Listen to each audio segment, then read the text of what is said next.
பாலகுமரனின் கங்கை கொண்ட சோழன் முதலாம் பாகம். இதில் மேலே தெரிகின்ற லிங்க் கார்டை கிளிக் செய்து கேளுங்கள். இந்த பதிவில் அடுத்த 3 அத்தியாயங்கள் உள்ளன. கேட்டு உணர்ந்து மகிழுங்கள். கேட்பதில் மகிழ்ச்சி.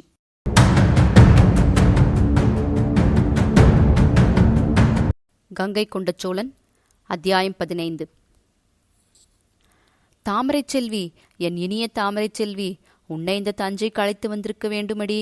இங்கு வந்து இதை காட்டிருக்க வேண்டும். அவன் ராஜராஜேஸ்வரத்தை பார்த்துவிட்டு திகைத்து போய் மனதுக்குள் பெரிதாய் அரற்றினான். விட்டுவிட்டேனே, உன்னை விட்டுவிட்டேனே. உன்னை விட்டுவிட்டு நான் மட்டும் தனியாக இங்கு ஏதோ மிகப்பெரிய காரியம் சாதிப்பது போல வந்திருக்கிறேனே.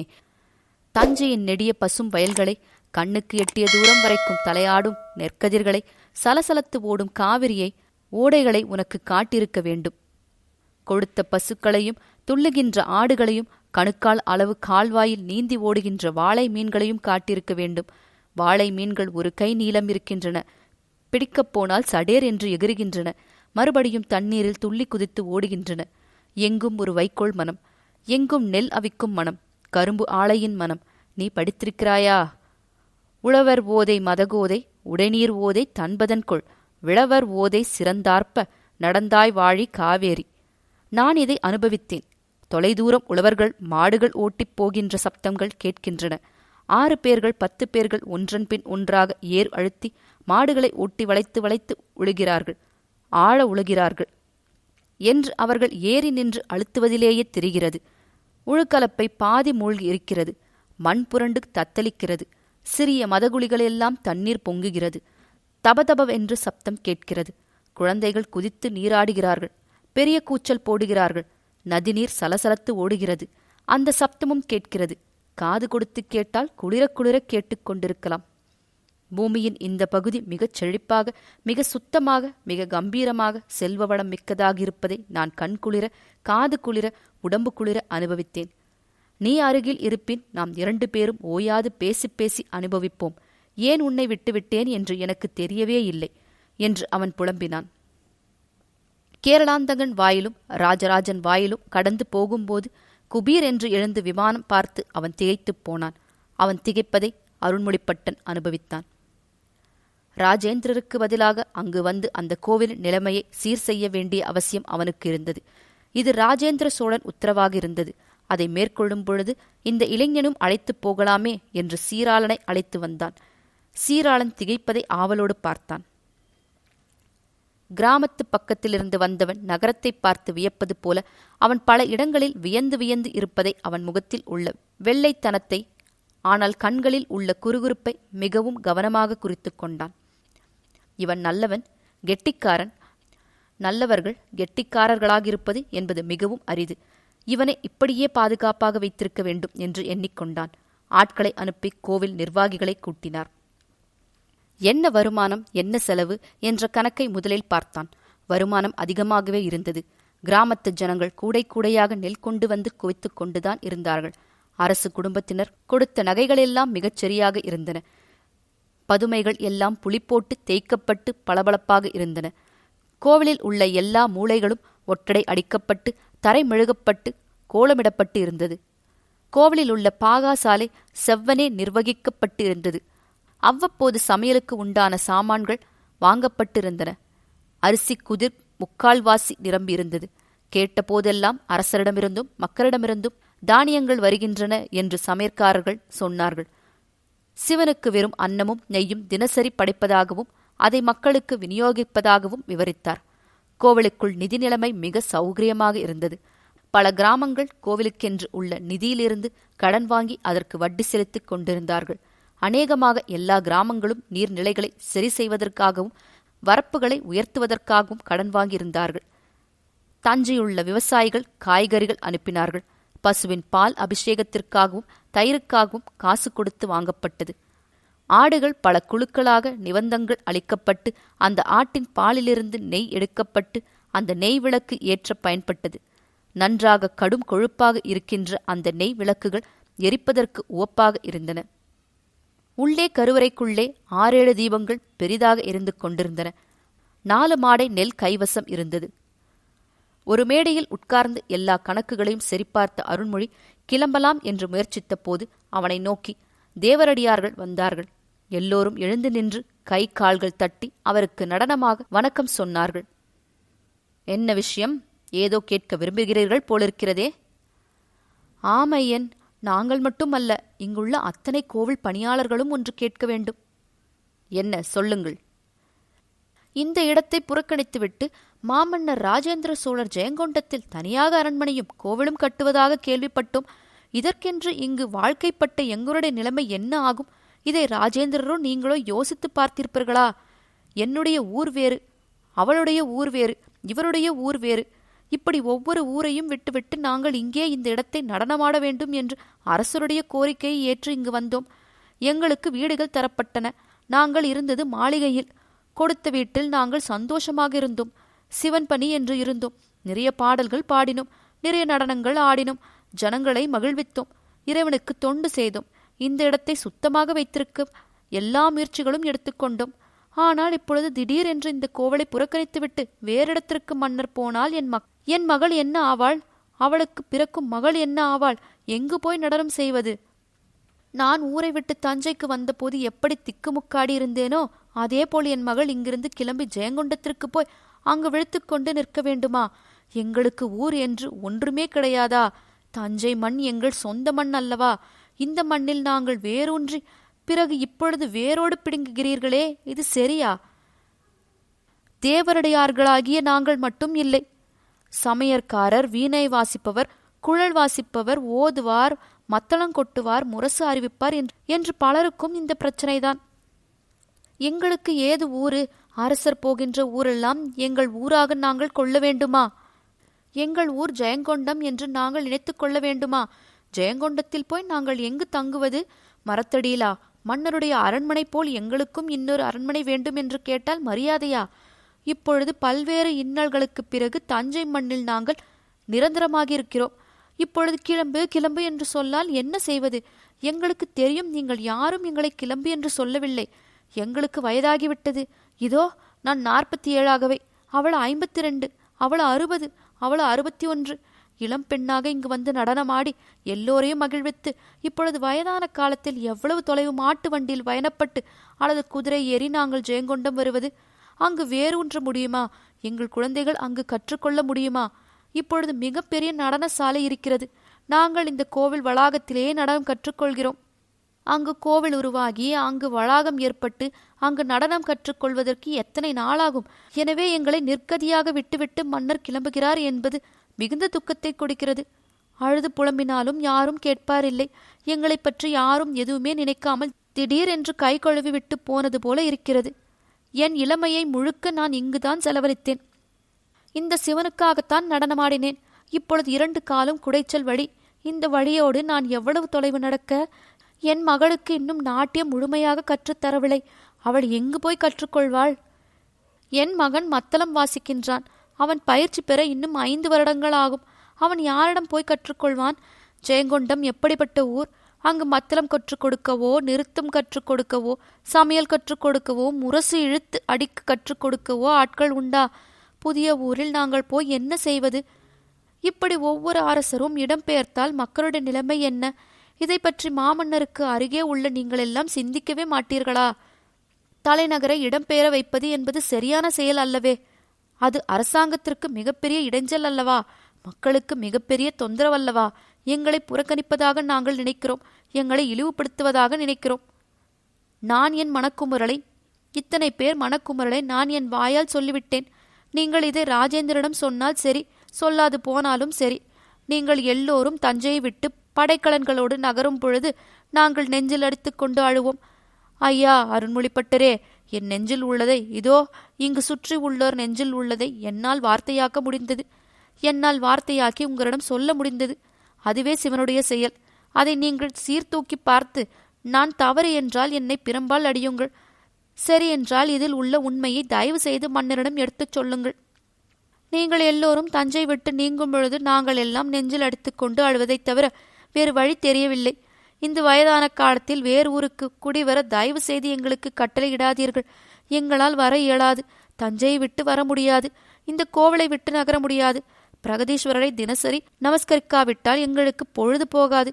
எல்லா நாட்களிலும் பெண்கள் உள்ளே வர முடியாது. பெண்கள் வர முடியாத நாட்களில் நாங்கள் வாசலில் நின்று கோவில் விமானத்தை நமஸ்கரித்துவிட்டு போவோம். அவ்வளவு பிரேமை எங்களுக்கு. பிரகதீஸ்வரர் மீது உயிர். அவரை விட்டு வர சொல்லாதீர்கள். இப்படி ஒவ்வொரு அரசரும் தங்கள் தலைநகரை மாற்றிக்கொண்டிருந்தால் அது மக்களுக்கு எவ்வளவு பெரிய கேடு, எத்தனை பெரிய அவஸ்தை! இதை ஏன் நீங்கள் புரிந்து கொள்ள மாட்டேன் என்கிறீர்கள்? உங்களுக்கு 1000 காரணம் இருக்கலாம். ஆனால் வேரோடு குடிபெயரும்படி நீங்கள் சொன்னால் எங்களால் எப்படி கேட்க முடியும்? உங்களோடு மறவர்கள் வந்து விடுவார்கள், உங்களோடு அந்தணர்கள் வந்து விடுவார்கள். இங்கிருக்கின்ற உழவு மக்கள், விவசாயிகள் என்ன செய்வார்கள்? இந்த நிலத்தை விட்டு எங்கே வருவார்கள்? அவர்களை விட்டு விட்டு போகப் போகிறீர்களா? இங்குள்ள கம்மாளர்களும் இங்குள்ள கருந்தச்சர்களும் இங்குள்ள மரத்தச்சர்களும் என்ன செய்வார்கள்? அவர்களை அழைத்து கொண்டு போனால் அவர்கள் வீடுகளெல்லாம் யார் குடியிருப்பார்கள்? எங்களையெல்லாம் இங்கேயே விட்டுவிட்டு போகப் போகிறீர்களா? அல்லது அங்கே அழைத்து கொண்டு போய் அந்த கூடத்தில் நடனமாடு என்று சொல்லப் போகிறீர்களா? என் மகளுக்கு நடனம் முழுவதும் கற்றுக் கொடுக்கும் வரை இந்த இடத்தை விட்டு நான் நகருவதாக இல்லை. இனி உங்கள் உத்தரவுக்காக நாங்கள் காத்திருக்கிறோம். சீராளன் திகைத்துப் போனான். என்ன தைரியமாக பேசுகிறாள் இந்த பெண்மணி! சோழ தேசத்தில் இவ்வளவு எளிதாக ஒரு அரசு அதிகாரியிடம் ஒரு பெண்மணி இப்படி பேச முடியும் என்றால் என்ன அற்புதம் இது! இந்த மாதிரி பேசுவதற்குத்தானே மயிலையில் முயற்சி செய்தோம். வாயை மூடு, வாயை மூடு என்றல்லவா அந்தணர்கள் சொல்கிறார்கள். இந்த ஒரு கேள்விக்கு, இவருடைய ஆதங்கத்திற்கு என்ன பதில் சொல்லப் போகிறார் அருள்மொழிப்பட்டர்? ஆவலாக காத்திருந்தான். குடந்தையிலிருந்து இடம்பெயர்த்து தஞ்சை வந்தோமே, குடந்தை அழிந்தா போயிற்று. பழையாறை கோட்டையை விட்டு அப்படியே விட்டுவிட்டு தஞ்சைக்கு வந்து புதிதாக அரண்மை கட்டி கொண்டோமே, சோழர் குலம் அழிந்தா போயிற்று. ஒரு தேசம் பெரியதாக எல்லைகள் விவரிக்கப்படுகிற பொழுது அதனுடைய தலைநகரம் அதன் எல்லைகளுக்கேற்ப நடுநாயகமாக இருக்க வேண்டும். சோழ தேசத்தில் வடக்கு எல்லை விரிவடைந்து விட்டது. கீழை சாளுக்கியம் வரை நம்முடைய கொடி பறக்கிறது. மேலை சாளுக்கியத்தில் எதிர்ப்பு இருக்கிறது. கங்க தேசமும் ராஷ்டிரிய கூடமும் நமக்கு அடிபணிந்து இருக்கின்றன.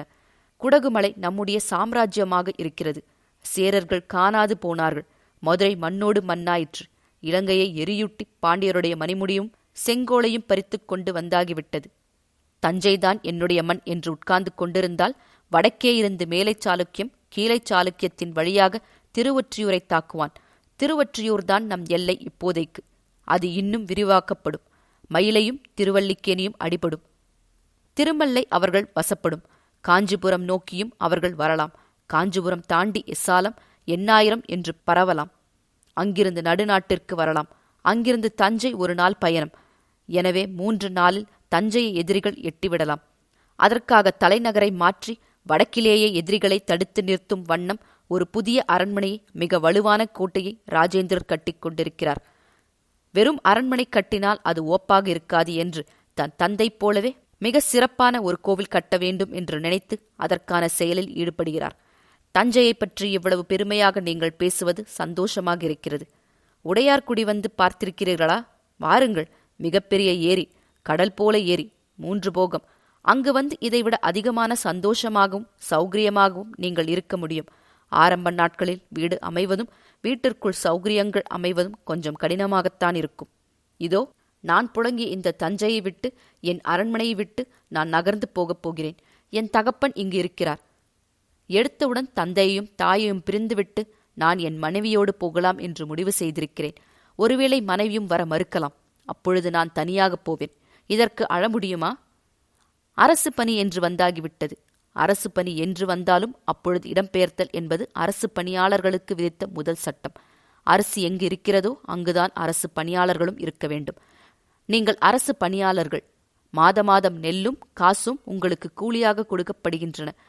உங்களுக்கு சௌகரியமாக இருப்பதற்கு எல்லா வசதியும் செய்து தரப்பட்டிருக்கின்றன. நீங்கள் இந்த இடம் விட்டு பெயர மறுத்தால், வர முடியாது என்று சொன்னால், உங்கள் மீது அரசர் தண்டனைக்குரிய குற்றம் சாட்டலாம். தண்டனையும் தரலாம். அரசர் என்ன தண்டனை தருவார் என்று சொல்வதற்கில்லை.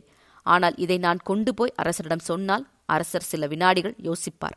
பிறகு, இவர்கள் யாரும் வரவேண்டாம். நான் வேறிடத்திலிருந்து நடன மாதர்களை, முரசொலிப்பவர்களை, மத்தளம் வாசிப்பவர்களை, ஓதுவார்களை கூட்டிக் கொண்டு வருகிறேன். எல்லாமே புதிதாக இருக்கட்டும். அரண்மனை புதிதாக இருக்கட்டும். கோட்டை புதிதாக இருக்கட்டும். கோவில் புதிதாக இருக்கட்டும். கோவில் பணியாளர்களும் புதிதாக இருக்கட்டும் என்று சொல்லிவிடுவார். பிறகு மாதாந்திர நெல்லும் பொற்களஞ்சியமும் எப்படி கிடைக்கும் என்பது கேள்விக்குறிதான். ஆனால் அரசர் குரூரமானவர் அல்ல. அதற்குண்டான ஏற்பாடுகள் செய்யத்தான் வந்திருக்கிறேன். இங்கு கணக்கு வழக்குகள் சுத்தமாக இருக்கின்றன. தொடர்ந்து இந்த கோவில் பராமரிப்பதற்கு உண்டான எல்லா வேலைகளையும் செய்து உத்தரவாதமும் தருவதற்கு நான் வந்திருக்கிறேன். தலைநகரம் மாறப்போவது உறுதி, அதில் எந்த சந்தேகமும் வேண்டாம். இந்த கோவில் மீது அன்பு வைத்து இதை விட்டு வரமாட்டேன் என்று சொல்வது மிகச் சரியான வாதம். எனக்கு வயதாகிவிட்டது என்று சொல்வதும் ஏற்பதற்குடையதே. நான் என் இளமை காலம் முழுவதும் செலவழித்தேனே, இதைவிட்டு இப்பொழுது எப்படி வருவேன் என்று நீங்கள் கேட்பது உணர்ச்சி மயமானது. இந்த உணர்ச்சியை நான் மதிக்கிறேன். தலைநகரை மாற்றக்கூடாது என்ற வார்த்தையெல்லாம் தயவு செய்து நீங்கள் வாயித்திறந்து சொல்லிவிடாதீர்கள். ராஜேந்திரர் கோபத்துக்கு ஆளாகாதீர்கள். சோழ தேசம் வரை மேலை சாளுக்கியம் படையெடுத்து வந்துவிட்டால் அப்பொழுது நெல்லும் போயிற்று, களஞ்சும் போயிற்று, ஆடல் பாடலும் போயிற்று. இந்த கோவில் இருக்குமா என்பது கூட சந்தேகமே. எனவே எதிரி யார், அவனுடைய வலிவு என்ன, மன்னர் என்ன செய்தால் எதிரி தயங்கி நிற்பான் என்று புரிந்து கொண்டு பேச வேண்டும். மேலை சாளுக்கியத்திற்கும் நமக்கு உண்டான பகமை ஊர் அறிந்தது. கீழே சாளுக்கியத்தை ஏதாவது ஒரு வகையில் கபலீகரம் செய்து மேலை சாளுக்கியத்தினர் உள்ளே வர முயற்சிக்கிறார்கள். பல்வேறு விதமான ராஜதந்திரங்கள் நடைபெறுகின்றன. இவை எல்லாவற்றையும் மாமன்னர் ராஜேந்திரர் முறியெடுத்துக் கொண்டிருக்கிறார்.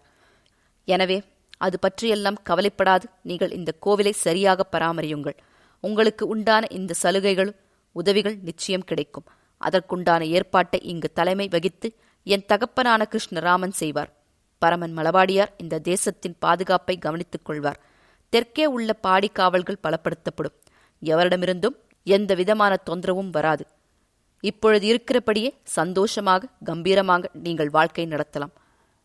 கோவில் என்கின்ற விஷயத்தை எவ்வளவு பெரிய கொடுங்கோல் மன்னனும் எந்த தொந்தரவும் செய்ய மாட்டான். எனவே நீங்கள் அங்கே வருவது உசித்தமல்ல என்பதே என் எண்ணம். உங்கள் வயதான காலத்தில் இந்த கோவிலை பராமரித்து இருங்கள். உங்களுடைய குழந்தைகளை இங்கேயே வளருங்கள். அவர்கள் விருப்பப்பட்டால் அங்கே அனுப்பி வையுங்கள். ஆனால் அந்த கோவிலிலும் நடமாதர்கள் இருப்பார்கள், மற்ற எல்லா கலைஞர்களும் இருப்பார்கள் என்பதை கவனித்துக் கொள்ளுங்கள். எனவே அங்கே பாடுகிற வாய்ப்பு போயிற்றே, ஆடுகிற வாய்ப்பு போயிற்றே என்று எண்ணாதீர்கள். தலைநகரம் மாறினால் தஞ்சை காலியாகிவிடுமே. எப்படி காலியாகும்? தஞ்சையில் உள்ளவர்கள் தஞ்சையில்தானே இருப்பார்கள். நீங்கள் சொல்வது போல உழவர்கள் எல்லாம் நிலத்தை விட்டு போய்விடுவார்களா? இங்கிருந்து மறவர்கள் இடம் பெயர்வார்களா? இங்கிருந்து மறவர்கள் இடம் பெயர்வார்கள். இங்கிருந்து அதிகாரிகள் நகருவார்கள். இங்கு உள்ள சில வணிகர்கள் இடம்பெயரலாம். ஆனால் அடிப்படையில் இங்கு என்ன வசதிகள் உண்டோ அந்த வசதிகளை நீங்கள் அனுபவிக்க யார் யார் அவசியமோ அவர்களை நியமித்து விட்டுதான் போவோம். அப்படி சொல்ல முடியாதையா. என்ன? சோற்றுக்கடை வீதி என்று ஒன்று ஏற்பட்டிருக்கிறது. சரி, அதில் உள்ள அந்தணர்கள் எல்லாம் எப்பொழுது ஜெயங்கொண்டம் போகலாம் என்றுதான் பேசிக் கொண்டிருக்கிறார்கள். ஒரு மாட்டு வண்டி வாங்கி அதில் எல்லா ஜாமான்களையும் ஏற்றி இருந்த வீட்டை விட்டு ஜெயங்கொண்டத்துக்கு சோறு சமைக்கப் போய்விடுவார்கள். அதனால் என்ன? இங்கு வேறு யாரேனும் சமைத்துவிட்டு போவார்கள். வேறு யாரேனும் வந்து வாடகைக்கு இருப்பார்கள். அந்த ஆட்கள் நகர்ந்துவிட்டால் இங்கு ஆட்களே இல்லையா? தலைநகரம் மாறுவதால் உங்கள் வாழ்வு ஆதாரம் ஒரு காலமும் பாதிக்காது. நீங்கள் சொன்னது போல உழவர்கள் இங்கு உழுது கொண்டுதான் இருப்பார்கள். நெற்பயிர் வளர்ப்பார்கள். வாழை மரம் வளரும். வாழைத்தார் சாயும். மாடுகள் பால் சுரக்கும். ஆடுகள் குட்டிகள் போடும். எல்லாம் ஒழுங்காக நடக்கும். இது ஒரு ஊர், முன்பு மன்னர் ஆண்ட ஊர் என்று அமைப்போடு இருக்கும். அதைத் தவிர ஒன்றை நீங்கள் புரிந்து கொள்ள வேண்டும். இன்று இந்த இடத்திற்கு வருபவர்கள் யார்? தஞ்சையில் உள்ளவர்களா? இல்லை, வெளியூரிலிருந்து கும்பல் கும்பலாக மாட்டு வண்டி கட்டிக்கொண்டு இங்கு வந்து பிரகதீஸ்வரரை வணங்கிய வண்ணம் இருக்கிறார்கள். இப்படி இன்னும் பல 1000 வருடங்களுக்கு இப்படி வியக்கின்ற மனிதர்கள் பல்வேறு திசையிலிருந்து வருவார்கள். அத்தனை சிறப்பாக இந்த கோவில் இருக்கும் பொழுது உங்கள் வாழ்வு பற்றி என்ன பயம்? ஒரு காலமும் பயப்பட வேண்டாம். தஞ்சை பாழ்பட்டு போகுமே. போகாது. குழந்தை பால்பட்டா போயிற்று. முன்பை விட ஜொலிப்பாக இல்லையா? தஞ்சைக்கு வெளியூர் ஆட்கள் வருவார்கள். இங்கு தங்க முற்படுவார்கள். அவர்களால் தஞ்சை இன்னும் ஜொலிப்பாக மாறும். மன்னரை சந்திப்பது அரிதாக போகுமே. மன்னரை சந்திக்க வேண்டிய அவசியம் என்ன? இங்கு நிர்வாகம் செய்ய கிருஷ்ணராமன் இருக்கிறார். பரமன் மலபாடி இருக்கிறார். அவருக்கு அடுத்தபடியாக அதிகாரிகள் இருக்கிறார்கள். எனவே அது பற்றி எந்த கவலையும் வேண்டாம். தெற்கு பக்கம் பாண்டியர்களுடைய தொந்தரவு எதுவும் வராமல் இருப்பதற்கு மிக பலமான பாடிகாவல் செய்யப்பட்டிருக்கிறது. தஞ்சை மிக பாதுகாப்பாக இருக்கிறது. எனவே எது பற்றியும் கவலைப்படாது இங்கிருங்கள். ஆனால் நீங்கள் எல்லாம் இல்லாது போகிறீர்களே என்று வருத்தம் இருக்கத்தானே செய்யும். ஆரம்பத்தில் இருக்கும், பிறகு ஒரு நிம்மதியே வந்துவிடும். மன்னர் வருகிறார் என்று பரப்பரக்காமல், மன்னருக்காக என்று ஓடி ஆடி செய்யாமல் நீங்கள் விட்டேதியாக இருக்கலாம். மன்னர் வடக்கே ஜெயங்கொண்டத்தில் கூட அல்ல, இன்னும் வடக்கே போரிட்டு கொண்டிருப்பார். அவருக்காக இங்கு பிரகதீஸ்வரருக்கு இடையறாத நாமம் சொல்லி தேவார திருவாச பதிகங்கள் ஓதி நடமாடிக்கொண்டிருக்கலாம். வேத விற்பன்னர்களைக் கொண்டு வேதம் ஓத வைக்கலாம். எல்லா சதய நாளிலும் செய்வது போல திருவாதிரை திருநாளிலும் நீங்கள் சிவனுக்கு அபிஷேகம் செய்யலாம். திருவாதிரை நம்முடைய மன்னனின் நட்சத்திரம், மன்மத ரூபம். ஒரு அதிகாரி அமைதியாகவும் பணிவாகவும் வாயை மூடு என்று சீராமல் நிதானமாக விளக்க, மக்கள் அதை ஏற்றுக்கொள்வதும் ஏற்றுக்கொண்டுதான் ஆக வேண்டும் என்கின்ற மெல்லிய அழுத்தமும் இருப்பதை சீராளன் உணர்ந்து கொண்டான். இப்படித்தானே பேச வேண்டும் ஒரு அதிகாரி? நீ என்னடா பேசுவது என்றல்லவா அந்த அந்தணர்கள் குதிக்கிறார்கள். உனக்கு என்னடா தெரியும் என்றல்லவா பேசுகிறார்கள். ஆனால் இவரும் அந்தணர்தான். என்ன சிறப்பாக இருக்கிறது அந்த பேச்சு. மயிலை அந்தணர்களை நிச்சயம் கண்டிக்க வேண்டும். இது பற்றி அருண்மொழியிடம் பேச வேண்டும் என்று சீராளன் நினைத்துக் கொண்டான். தலைநகரம் மாறப்போகிறதா? ஆமாம். எதற்கு ஜெயங்கொண்டம்? இன்னும் வடக்கே வந்துவிடலாமா? இன்னும் வடக்கே என்றால் மயிலை திருவல்லிக்கேணியில் தலைநகரமாக கொள்ளலாமே. மிக அற்புதமான புல்வெளி, மேடான இடமாக இருக்கிறது. நல்ல ஆறுகள் இருக்கின்றன. அந்த இடத்தில் வந்து நின்றுவிடலாமே. என்ன ஆறு? கூவம் என்று ஆறு இருக்கிறதே. அது போதாது. அது மெல்லிய ஓடை போன்றது. மழைக்காலத்தில் மட்டும் நீர் வருகிறது. இது கொள்ளிடம், மிகப்பெரிய ஆறு. பல கிளை நதிகள் இருக்கின்றன. பல கிளை நதிகளும் மேலே ஏற்படுத்தி தூர்வாரி ஊருக்குள்ளே கொண்டு வந்திருக்கிறார். கால்வாய்கள் மூலம் எல்லா இடமும் இணைக்கப்பட்டிருக்கின்றன. இங்கு நல்ல நீர்வரத்திருக்கிறது என்பதால் இந்த இடத்தை தேர்ந்தெடுத்திருக்கிறார். அது மட்டுமல்ல, அங்கிருந்து ஒரு நாழிகை பயணத்தில் உடையார்குடி என்ற ஊரை அடைந்துவிடலாம். வீரநாராயணபுரம் என்ற ஏரி இருக்கிறது. கடல் போல பெரியது. 3 போகம் விளைகிறது. எனவே அங்கிருந்து தானியங்களும் அரிசியும் வந்துவிடுகின்றன. நல்ல பசுகள் அங்கு வளர்க்கப்படுகின்றன. அங்கிருந்து பாலும் வெண்ணையும் நெய்யும் இந்த பக்கம் வந்துவிடும். அதுவும் தவிர கோட்டைக்குள்ளேயே உழுது பயிரிடவும் காய்கறிகள் விதைக்கவும் மன்னர் வழி செய்திருக்கிறார். இப்போதே அங்கு ஆயிரக்கணக்கானவர்கள் தங்கியிருக்கிறார்கள். உறுதியான வீடுகள் கட்டிக்கொண்டிருக்கிறார்கள். இன்னும் ஆயிரக்கணக்கானவர் வந்தால் அவர்களுக்கு உறுதியான வீடுகள் கட்டிக் கொடுப்பதற்காக எல்லா ஏற்பாடுகளும் நடந்து கொண்டிருக்கின்றன. கூவத்தின் கூரையிலுள்ள மயிலை மாமன்னர் ராஜேந்திரரை தாங்காது. அது போகும் வழி. இப்பொழுது உன்னை கூப்பிட்டு அனுப்பியது ஒரு முக்கியமான செயலுக்காக. சொல்லுங்கள். போகும் வழியில்தான் நாங்கள் அரிசி கொள்முதல் செய்ய வேண்டும். இங்கிருந்து சிறிதளவு எடுத்துப் போவோம். உள்ளுக்குள்ளே கீழே சாளுக்கியம் போகும்பொழுது லட்சோப லட்ச படை வீரர்களுக்கு உண்டான அரிசியை நீ அங்கு வணிகர்களிடமிருந்து வாங்கித் தர வேண்டும்.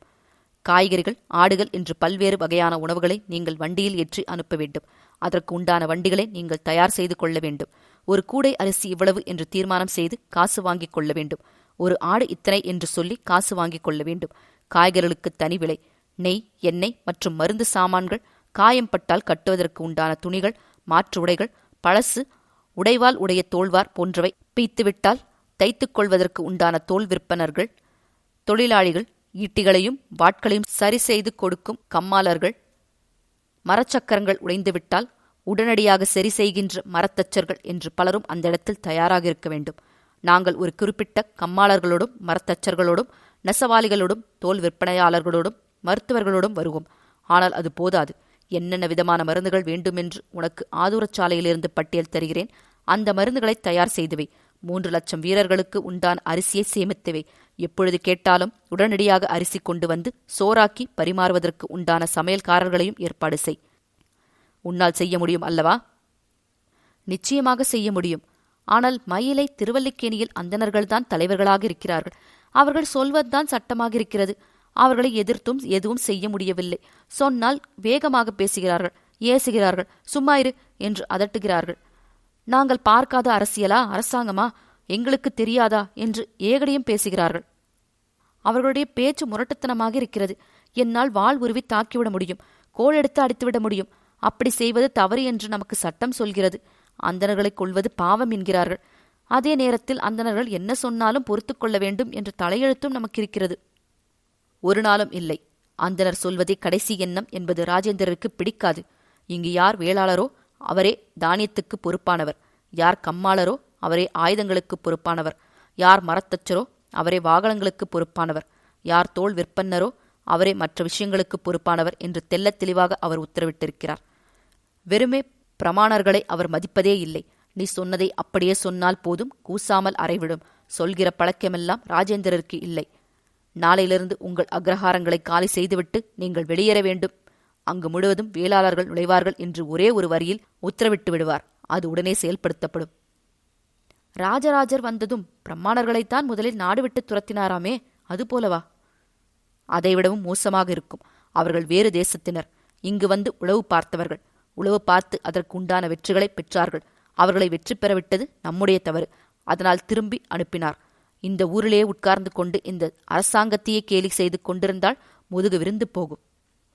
ராஜேந்திரர் அடிப்பாரா? அவர் பிரம்பு பற்றி கேள்விப்பட்டதில்லையா? கேள்விப்பட்டிருக்கிறேன். முகத்தில் கூட அடிவிழும் என்று கேள்விப்பட்டிருக்கிறேன். ஆமாம், கோபம் வந்துவிட்டால் தலைக்கால் புரியாது. அன்பு மிகுந்துவிட்டால் அவரை விட நல்ல நண்பர் கிடையாது. நீ அவரிடம் நல்ல பெயர் சம்பாதிக்க வேண்டுமென்றால் எது சொன்னாலும் சரி என்று சொல்லிவிடு. எதிர்த்து பேசவே கூடாதா? குறை இருந்தால் மிக பக்குவமாக எடுத்து சொல். அந்த பக்குவம் எப்படி? என்ன? நீர் கிடைப்பது மிகவும் கடினம். சோறு கிடைப்பது அதனிடம் கடினம். ஆனால் கடற்கரை ஓரமாகப் போனால் தென்னை மரங்கள் உண்டு, விளைநிலங்கள் உண்டு. எனவே சோறு கிடைக்கும். அதுவும் தவிர குளிர்காற்று நன்றாக இருக்கும். கடற்காற்று அனுபவித்தபடியே போகலாம். கீழை சாளுக்கியம் நடுவே வரை உள்ளே போய்விட்டு பிறகு மேற்கு பக்கம் திசை திரும்பலாம். இதுதான் அவர் கேட்பது. இப்படி காரண காரியத்திற்கு நீ பதில் சொல்வாய் என்றால் அப்படியா என்று சிந்திப்பார். அந்த சிந்திப்பில் நீ சொல்வது சரி என்று தெரிந்துவிட்டால் நீ ராஜா, மன்னருக்கு ஓப்பானவன். நான் சொல்வது தவறு என்றால்? அடே முட்டாள், சும்மாயிரு என்று ஒரு வார்த்தையில் அடக்கிவிடுவார். நீ பங்கு பெற்றாய் அல்லவா, அதுவே அவருக்கு சந்தோஷம். பங்கு பெறாமல் குறை சொல்வது அவருக்கு பிடிக்காத விஷயம். இதைத்தான் அந்த மயிலை அந்தணர்கள் செய்கிறார்கள். நேரடியாக பிரச்சனைகள் சொல்கிற பொழுது பிரச்சனையும் தீர்க்க மாட்டேன் என்கிறார்கள். அதே சமயம் பிரச்சனைகள் தீர்க்க நான் பார்த்துக் கொள்கிறேன் என்றால் அதற்கு வழிவிட மாட்டார்கள். நான் வந்து அதை பார்த்துக் கொள்கிறேன், கவலைப்படாதே. அப்பொழுது மன்னரிடம் நீ இதற்கான பொறுப்பை ஏற்கிறாய் என்று சொல்லவா? சொல்லிவிடுங்கள். மன்னரை மறுபடி சந்திக்க ஆசை இல்லையா? பெருத்த ஆசை உண்டு. தந்தை கிருஷ்ணன் ராமன் அவர்களையும் சந்திக்க ஆசை உண்டு. வா, முதலில் என் வீட்டிற்கு போகலாம். என் தந்தையை பார்த்துவிட்டு மாமன்னரை பார்க்கலாம். தொண்டை தேசத்திலிருந்து வந்த அந்த சாதாரண வேளாள இளைஞன் அந்த சோழ சாம்ராஜ்யத்தின் அரசியலுக்கு அவன் அறியாமல் நுழைந்தான். அவன் மனைவி தாமரை செல்வி தன் புருஷன் எப்பொழுது வருவான், எப்பொழுது கூடலாம் என்று காத்து கொண்டிருக்கிறாள். அவருடைய கனவு இப்போதைக்கு நிறைவேறப் போவதில்லை என்பதை அவருடைய விதி ஏற்கனவே தீர்மானம் செய்து வைத்திருந்தது.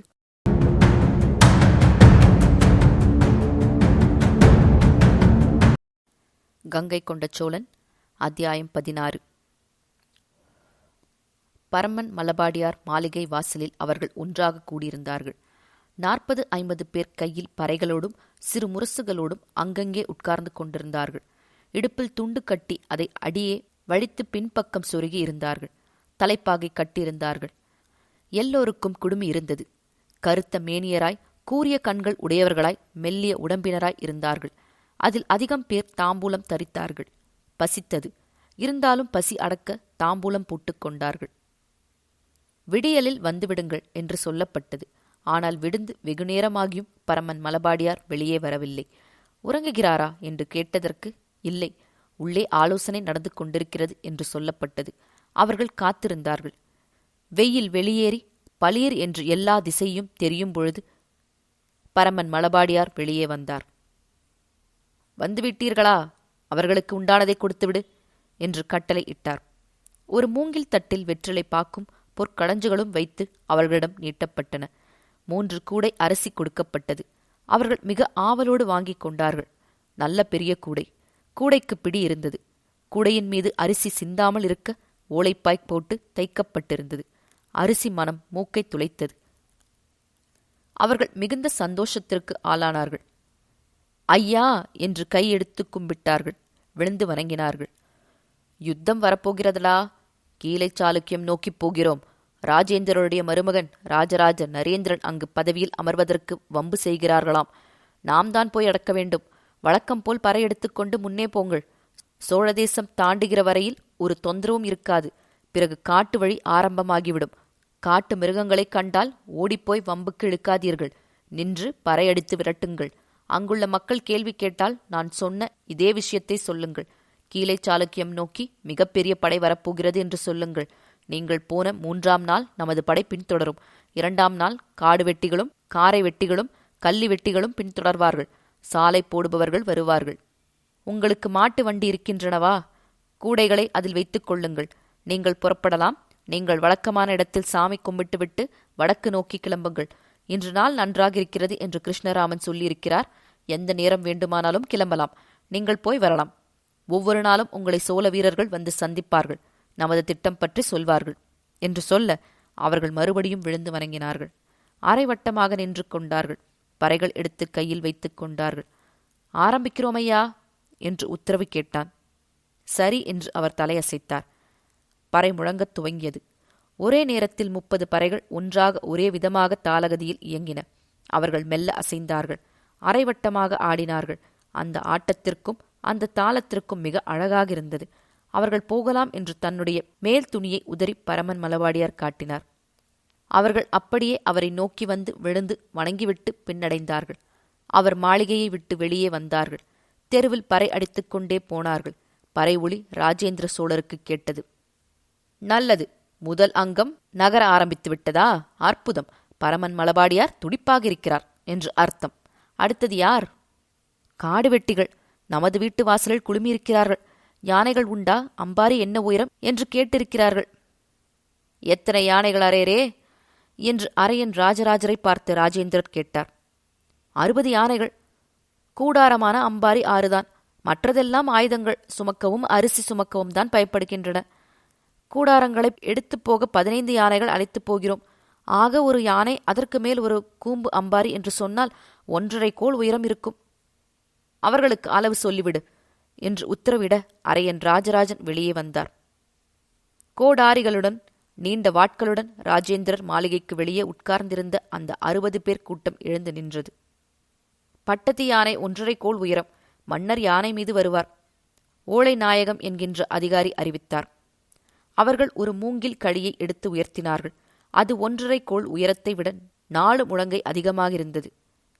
மிகச்சரி, இதுதான் அளவு என்று அரையர் சொல்ல அவர்கள் குனிந்து வணங்கினார்கள். நாங்கள் கிளம்ப உத்தரவு தர வேண்டும் என்றார்கள்.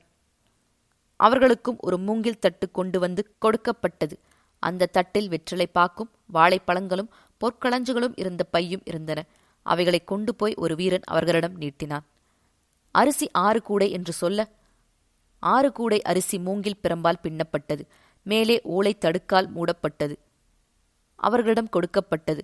அவர்கள் வலுவானவர்கள். அதை தோளில் தூக்கிக் கொண்டார்கள். கீழே சாளுக்கியம் நோக்கி போகிறோம். வேங்கிதான் நமது எல்லை. ராஜேந்திரனுடைய மருமகன் ராஜராஜ நரேந்திரனுக்கு அங்கு பட்டம் கட்ட ஏற்பாடு செய்ய வேண்டும். மேலே சாளுக்கியம் தொந்தரவு செய்கிறார்கள். எனவே மிக கவனமாக நடந்து கொள்ளுங்கள். சந்தேகப்படும்படியாக யாராவது இருந்தால் மடக்கி நின்று தலையில் போட்டு கட்டி போடுங்கள். மரங்கள் அகற்றி செப்பனிடுங்கள்.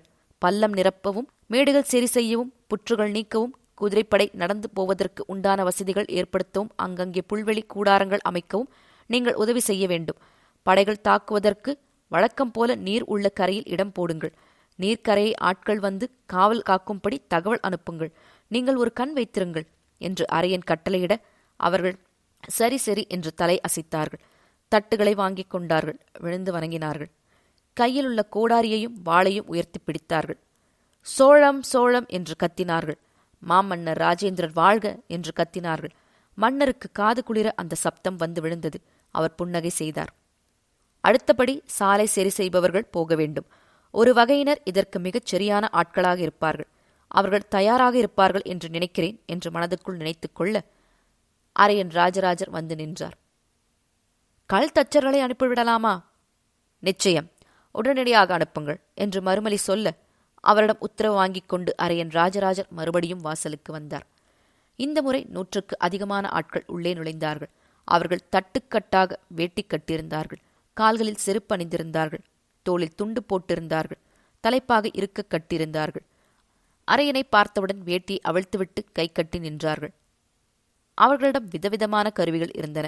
மண்வெட்டிகளும் பல்பல்லாக இருக்கின்ற மண்ணை சுரண்டி எடுக்கின்ற விஷயங்களும் திமிசு கட்டைகளும் இருந்தன. நீண்ட கடப்பாரை பல பேர் தோளில் சார்த்தி இருந்தார்கள். 1,00,000 குதிரை வீரர்கள் வருவார்கள். அடர்த்தியாகத்தான் வருவார்கள். எனவே சாலை அகலமாக இருக்க வேண்டும், உறுதியாக இருக்க வேண்டும். நீர் நிறைந்த இடத்தை தாண்டுவதற்கு நீங்கள் உதவி செய்ய வேண்டும்.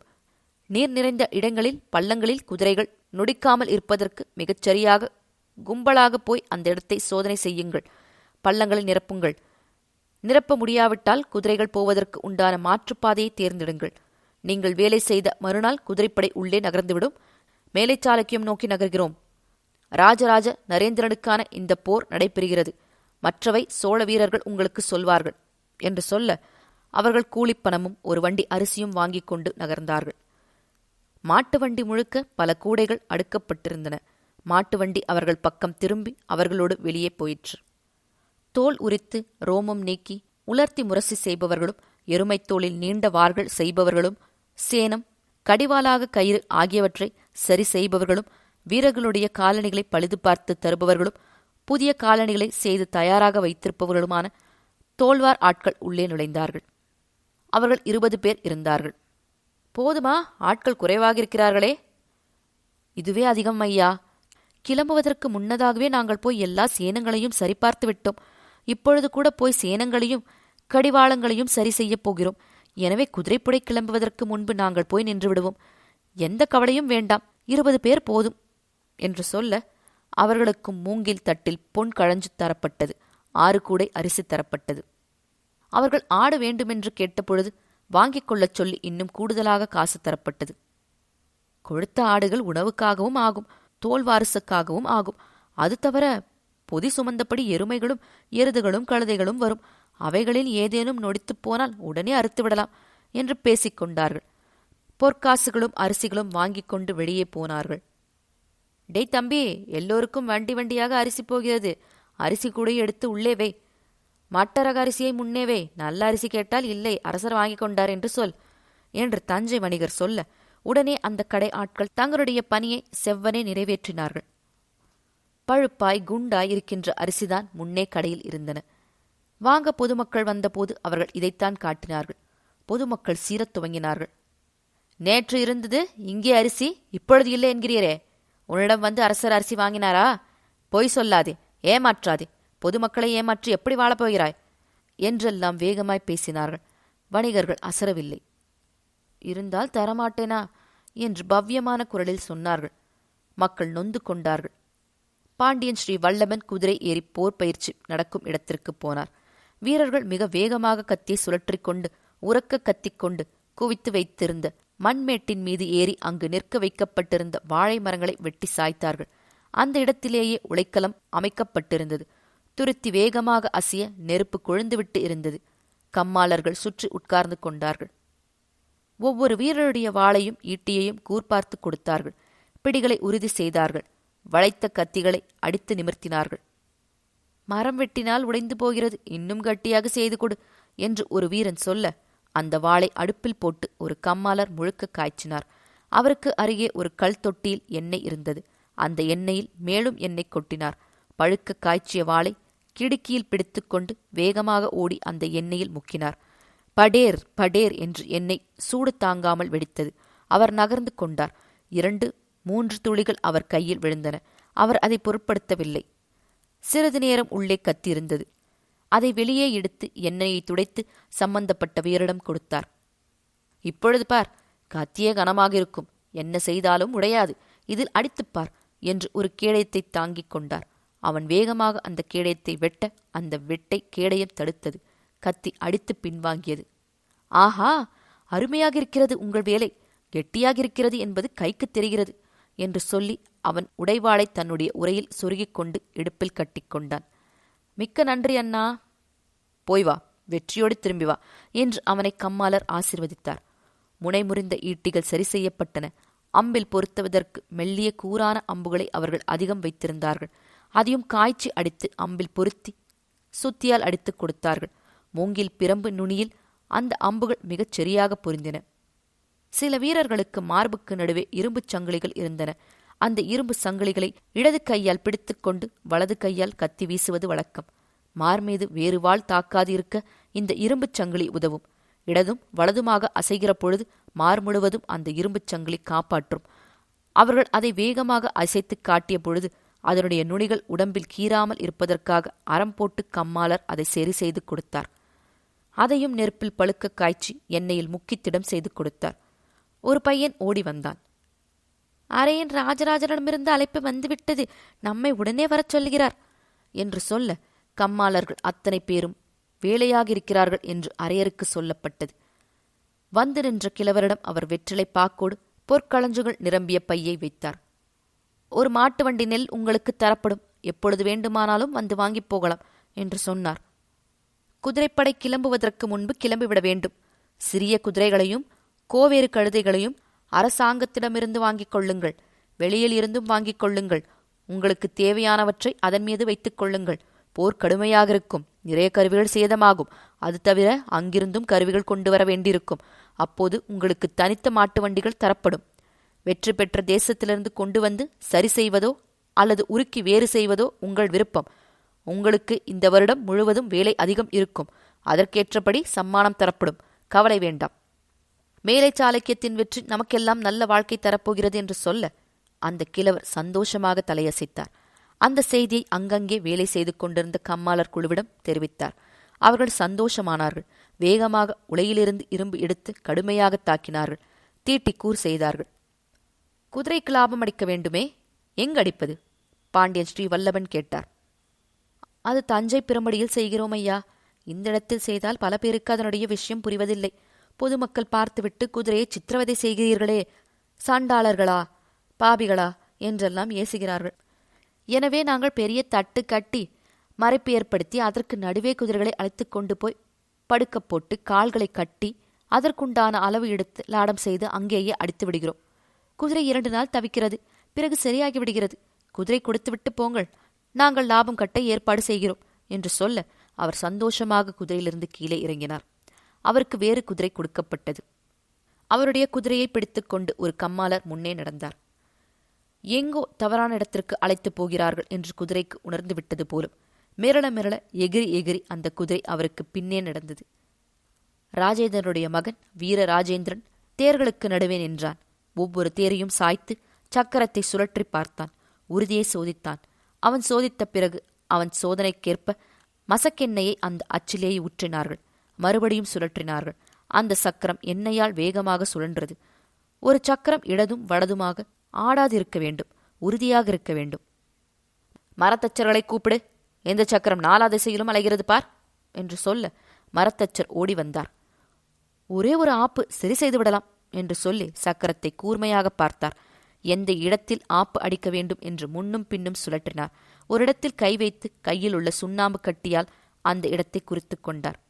முன்பக்க ஆரங்கள், சட்டங்கள், கால் வைத்து ஏறும் இடம் எல்லாம் மிகச் சரியாக இருந்தன. ஒரு வில்வண்டி குப்புற போடப்பட்டு அதன் அச்சு சோதிக்கப்பட்டது. மெல்லியதாகவும் அதே சமயம் உறுதியாகவும் அந்த அச்சு இருந்தது. கடையானைகள் சுழற்றப்பட்டு மறுபடியும் சொருகப்பட்டன. குதிரைகள் சில தேர்களில் பூட்டப்பட்டன. அவைகளை ஓட்டச் சொல்லி வீர ராஜேந்திரன் வேடிக்கை பார்த்தார். மண் தரையில் குதிரைகள் சொகுசாக வலம் வந்தன. ஏற்கால் இணைப்பை சரி செய்யவும் வெறுமே பிருஷ்டத்தை வைத்து உட்கார்ந்து கொள்ளவும் உண்டான வசதியும் சில தேரில் இருந்தன. மேலே உள்ள கொடி கொம்புகள் மறுபடியும் இணைக்கப்பட்டு புலிக்கொடி பறக்க விடப்பட்டது. எக்காலம் ஊதியும் சட்டென்று அந்த தேர்களிலெல்லாம் குதிரைகள் பூட்டப்பட்டன. மறுபடியும் எக்காலம் ஊதியும் ஒன்றன் பின் ஒன்றாக வலம் வரத் துவங்கின. பிறகு அணிவகுத்து நின்றன. 300க்கு மேலான தேர்கள் அப்படி அசைந்தது. அசைந்து வரிசை வரிசையாக நிற்பதைக் கண்டு பூரித்துப் போனான். வேங்கியை துவம்சம் செய்துவிட வேண்டும் என்று மனதுக்குள் கருவிக்கொண்டார். அவர் சந்தோஷமாக இருக்கிறார் என்று வீரர்களுக்கு தெரிந்து தேரோட்டிகளும் சந்தோஷமானார்கள். ஒவ்வொரு தேரோட்டிக்கும் தனித்தனியே பொற்களஞ்சுகள் கொடுக்கப்பட்டன. வெற்றிலை பாக்கு வைத்து பொதுவாக ஒரு தட்டு தரப்பட்டது. தேரோட்டிகள் எல்லோரும் அம்பு மேலே தைக்காமல் இருப்பதற்கு தோளில் கவசம் அணிந்திருந்தார்கள். கவசத்தில் புலிச்சின்னம் வரைந்திருந்தார்கள். அதே நேரத்தில் ஒரே வடிவத்தில் மஞ்சள் நிற புலிக்கோடுகள் தேர்கள் அசைந்து நிற்பது ஆனந்தமான காட்சியாக இருந்தது. போர் நிச்சயம் வந்துவிட்டது என்பதை அந்த சிறு தேர்கள் மக்களுக்கு எடுத்துரைத்தன. தஞ்சை புறம்படியில் தட்டிக்கட்டு 100கணக்கான குதிரைகள் அடைத்திருந்தார்கள். பாண்டியன் ஸ்ரீவல்லபன் தன்னுடைய புதிய குதிரையோடு அந்த குதிரை வீரர்கள் இருக்கும் இடத்திற்கு போனார். எல்லோர் கையிலும் ஈட்டி இருந்தது. ஒவ்வொரு குதிரையாக சவுக்கால் சொடுகி இழுத்து சேனம் மாட்டி அதன் மீது ஆசனம் வைத்து அழுத்தி வாய்க்குள் கம்பி வளை சொருகி பிறகு கடிவாளத்தை எடுத்து பிடித்து கொண்டார்கள். வீரர்கள் தாவி ஏறி கடிவாளத்தை வாங்கிக் கொண்டார்கள். சேனத்தில் கால் வைத்து அழுத்திக் கொண்டார்கள். எழுந்து நின்று பார்த்து கொண்டார்கள். குதிரைகள் முன்னும் பின்னும் அலைந்தன, மிரண்டன, சிறுநீர் கழித்தன. அந்த இடம் சேராக மாறியது. முதுகில் அம்பார துணியும் கையில் வில்லும் உள்ள வீரர்களுக்கு மிகச்சிறந்த குதிரைகள் தரப்பட்டன. குதிரை மீது தாவி ஏறி வேகமாக குதிரைகள் ஊட்டியும் சட்டென்று நின்றும் எழுந்து நின்று கொண்டு வில்லால் அம்பு தொடுத்து குறிப்பார்த்து அடித்து சில பயிற்சிகளை மேற்கொண்டார்கள். அவர்கள் தனித்து படையாக நின்றார்கள். வீர ராஜேந்திரன் சந்தோஷமானான். இந்த படையை தாங்குவானா? மேலை சாளுக்கியத்திற்கு போராத காலம். அடிபடப் போகிறான். நம் விமலாதித்தன் மாட்டிக்கொண்டு முழிக்கிறான். ஊருக்குள் புகுந்தால் போதும், சர்வநாசம் என்று மனதுக்குள் நினைத்துக் கொண்டான். சற்று குள்ளமான பெண் குதிரைகளில் ஈட்டியோடு கூடிய வீரர்கள் உட்கார்ந்து கொண்டார்கள். வில் வீரர்களுக்குப் பின்னால் போய் நின்று கொண்டார்கள். 300 பேர் கொண்ட அந்த குதிரைப்படை முன்னும் பின்னும் அலையத் துவங்கியது. தஞ்சை நகரை சுற்றி வாருங்கள் என்று பாண்டியன் ஸ்ரீ வல்லபன் உத்தரவிட தேர்கள் போன வழியே குதிரைகள் போயின. தஞ்சை நகரம் பரபரப்பாகியது. சேனாதிபதியை தனியே அழைத்து ஆளுக்கு 5 களஞ்சியம் பொன் என்று கணக்கு சொல்லி ஒரு பெரிய மூட்டையை ஸ்ரீ வல்லபர் கொடுத்தார். வெற்றிலை பாக்கு பரிமாறப்பட்டது. உணவு பற்றி கவலைப்படாதே, உனக்கு பின்னால் வரும். நீ போய் இறங்கும் இடத்தில் சமையல் ஆகியிருக்கும். போய் சாப்பிட்டு விட்டு ஓய்வெடுத்துக்கொள். அடுத்தபடி எப்பொழுது எழுந்து போக வேண்டும் என்று எண்ணத்திலேயே இரு என்று சொல்ல அந்த சேனாதிபதி தலையசித்தான். பல் தெரிய சிரித்தான். வெற்றிலை பாக்கு ஒரு மரியாதை, பொன்களஞ்சியம் சம்பளம். தேர்ப்படையும் குதிரைப்படையும் தஞ்சை நகரை ஊடறுத்துப் போய் பிரகதீஸ்வரர் கோவிலை ஒரு சுற்று சுற்றிவிட்டு வந்தது. ஓய், இனி சோற்றுக்கடையெல்லாம் சேற்றுக்கடையாகிவிடும். எல்லா வீரர்களும் இந்த இடத்தை விட்டு நகர்ந்து விட்டால் யாருக்கு விருப்பீர்? இன்னும் 2 நாளில் தஞ்சாவூர் பாழடைந்து பட்டினம் போல் ஆகப் போகிறது. பறையடிப்பவர்கள் நகர்ந்து விட்டார்கள். காடு வெட்டிகள் நகர்ந்து விட்டார்கள். இன்னும் தேர்ப்படையும் குதிரைப்படையும் தான் பாக்கி. அவைகளுக்கு முன் யானைகள் போய்விடும் என்று நினைக்கிறேன்.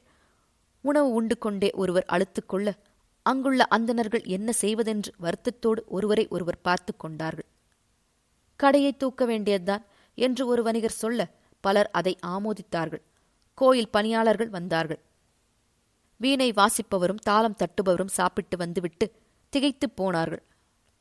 எல்லோரும் போய் இந்த கடையும் போனால் எங்கு நல்ல உணவு கிடைக்கும் என்று யோசித்தார்கள். பாலடைந்த ஊராக தஞ்சை போய்விடுமோ என்று வருத்தப்பட்டார்கள். அவர்களும் ஒருவரை ஒருவர் பார்த்து கொண்டார்கள். பல்வேறு விதமான உணர்ச்சி கொந்தளிப்பில் தஞ்சை நகரம் மூழ்கியிருந்தது. சீராளா, என்னோட வா.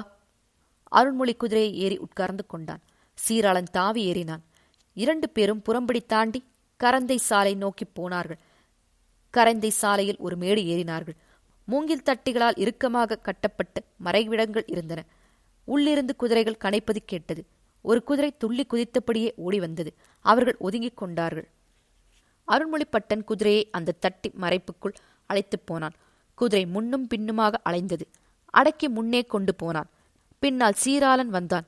2 பேரும் ஒரு திடலுக்கு வர சுற்றி தட்டி கட்டி இருப்பது தெரிந்தது. கம்மாளர்கள் எழுந்து நின்று வரவேற்றார்கள். இந்த 2 குதிரைகளுக்கும் லாடம் அடிக்க வேண்டும். எவ்வளவு விரைவாக செய்கிறாயோ அவ்வளவு விரைவாக செய் என்று சொன்னான். உடனடியாக அந்த குதிரையின் கால்கள் இருக்க கட்டப்பட்டன. குதிரைகள் முன்னும் பின்னும் தவிக்க சட்டென்று ஒருவன் முதுகில் கை வைத்து தள்ள, ஒருவன் கயிற்றை பிடித்து இழுக்க குதிரை தடேரென்று இடப்பக்கமாக விழுந்தது. சீராளன் திகைத்துப் போனான். அவர்கள் குதிரையின் காலை இறுக நடப்பட்டு இரும்பு கம்பிகளோடு கட்டினார்கள். குதிரையை அசையாமல் அழுத்தி வைத்துக் கொண்டார்கள். குதிரையின் கால் அளவெடுக்கப்பட்டது. வேகமாக முன்னால் செய்திருந்த வளையம் இன்னும் அந்த அளவிற்கேற்ப சுருக்கப்பட்டது. சிறிது நீட்டப்பட்டது. பழுக்க காய்ச்சப்பட்டது. தண்ணீரில் நனைக்கப்பட்டது. அது சூடு ஆறிய பிறகு குதிரையின் காலில் பொருத்தினார்கள். ஆணிகளால் குதிரைகள் கால் குழம்புகளில் வேகமாக அடித்தார்கள். சீராளன் தவித்துப் போனான். வலிக்காதா வலிக்காதா என்று கேட்டான். வலிக்காது. உன்னுடைய நகத்தை வெட்டினால் வலிக்குமா? அதுபோல குழம்பு வெட்டினால் ஒருபோதும் வலிக்காது. மாறாக குதிரைக்கு சந்தோஷமாகிவிடும். கவலைப்படாதே. முதலில் கொஞ்சம் மிரடும். பிறகு லாடம் இல்லாமல் அதற்கு நடமாட முடியாது. லாடம் எதற்கு? கல்லிலும் முள்ளிலும் நாம் போகும்போது காலில் செருப்பு போட்டு கொண்டு போவதில்லையா? அதுபோல நல்ல குதிரைக்கு லாடம் கட்டினால் குதிரை அடிபடாமல் இருக்கும். குழம்பில் ரத்தம் வராமல் இருக்கும். குழம்பு சிதைந்தால் குதிரை நொண்டத் துவங்கும். நொண்டும் குதிரை வைத்துக்கொண்டு ஒன்றும் செய்ய முடியாது.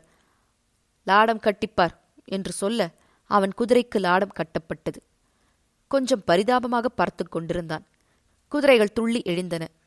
ஒரு வழியாக குதிரையை வெளியே கொண்டு வந்தார்கள். மெல்ல முன்னும் பின்னும் ஓடவிட்டார்கள். பிறகு தாவி ஏறிக்கொண்டார்கள். அருண்மொழி செய்யும் உதவிகளுக்கு எப்படி நன்றி சொல்வது என்று தெரியாமல் சீராளன் திகைத்தான்.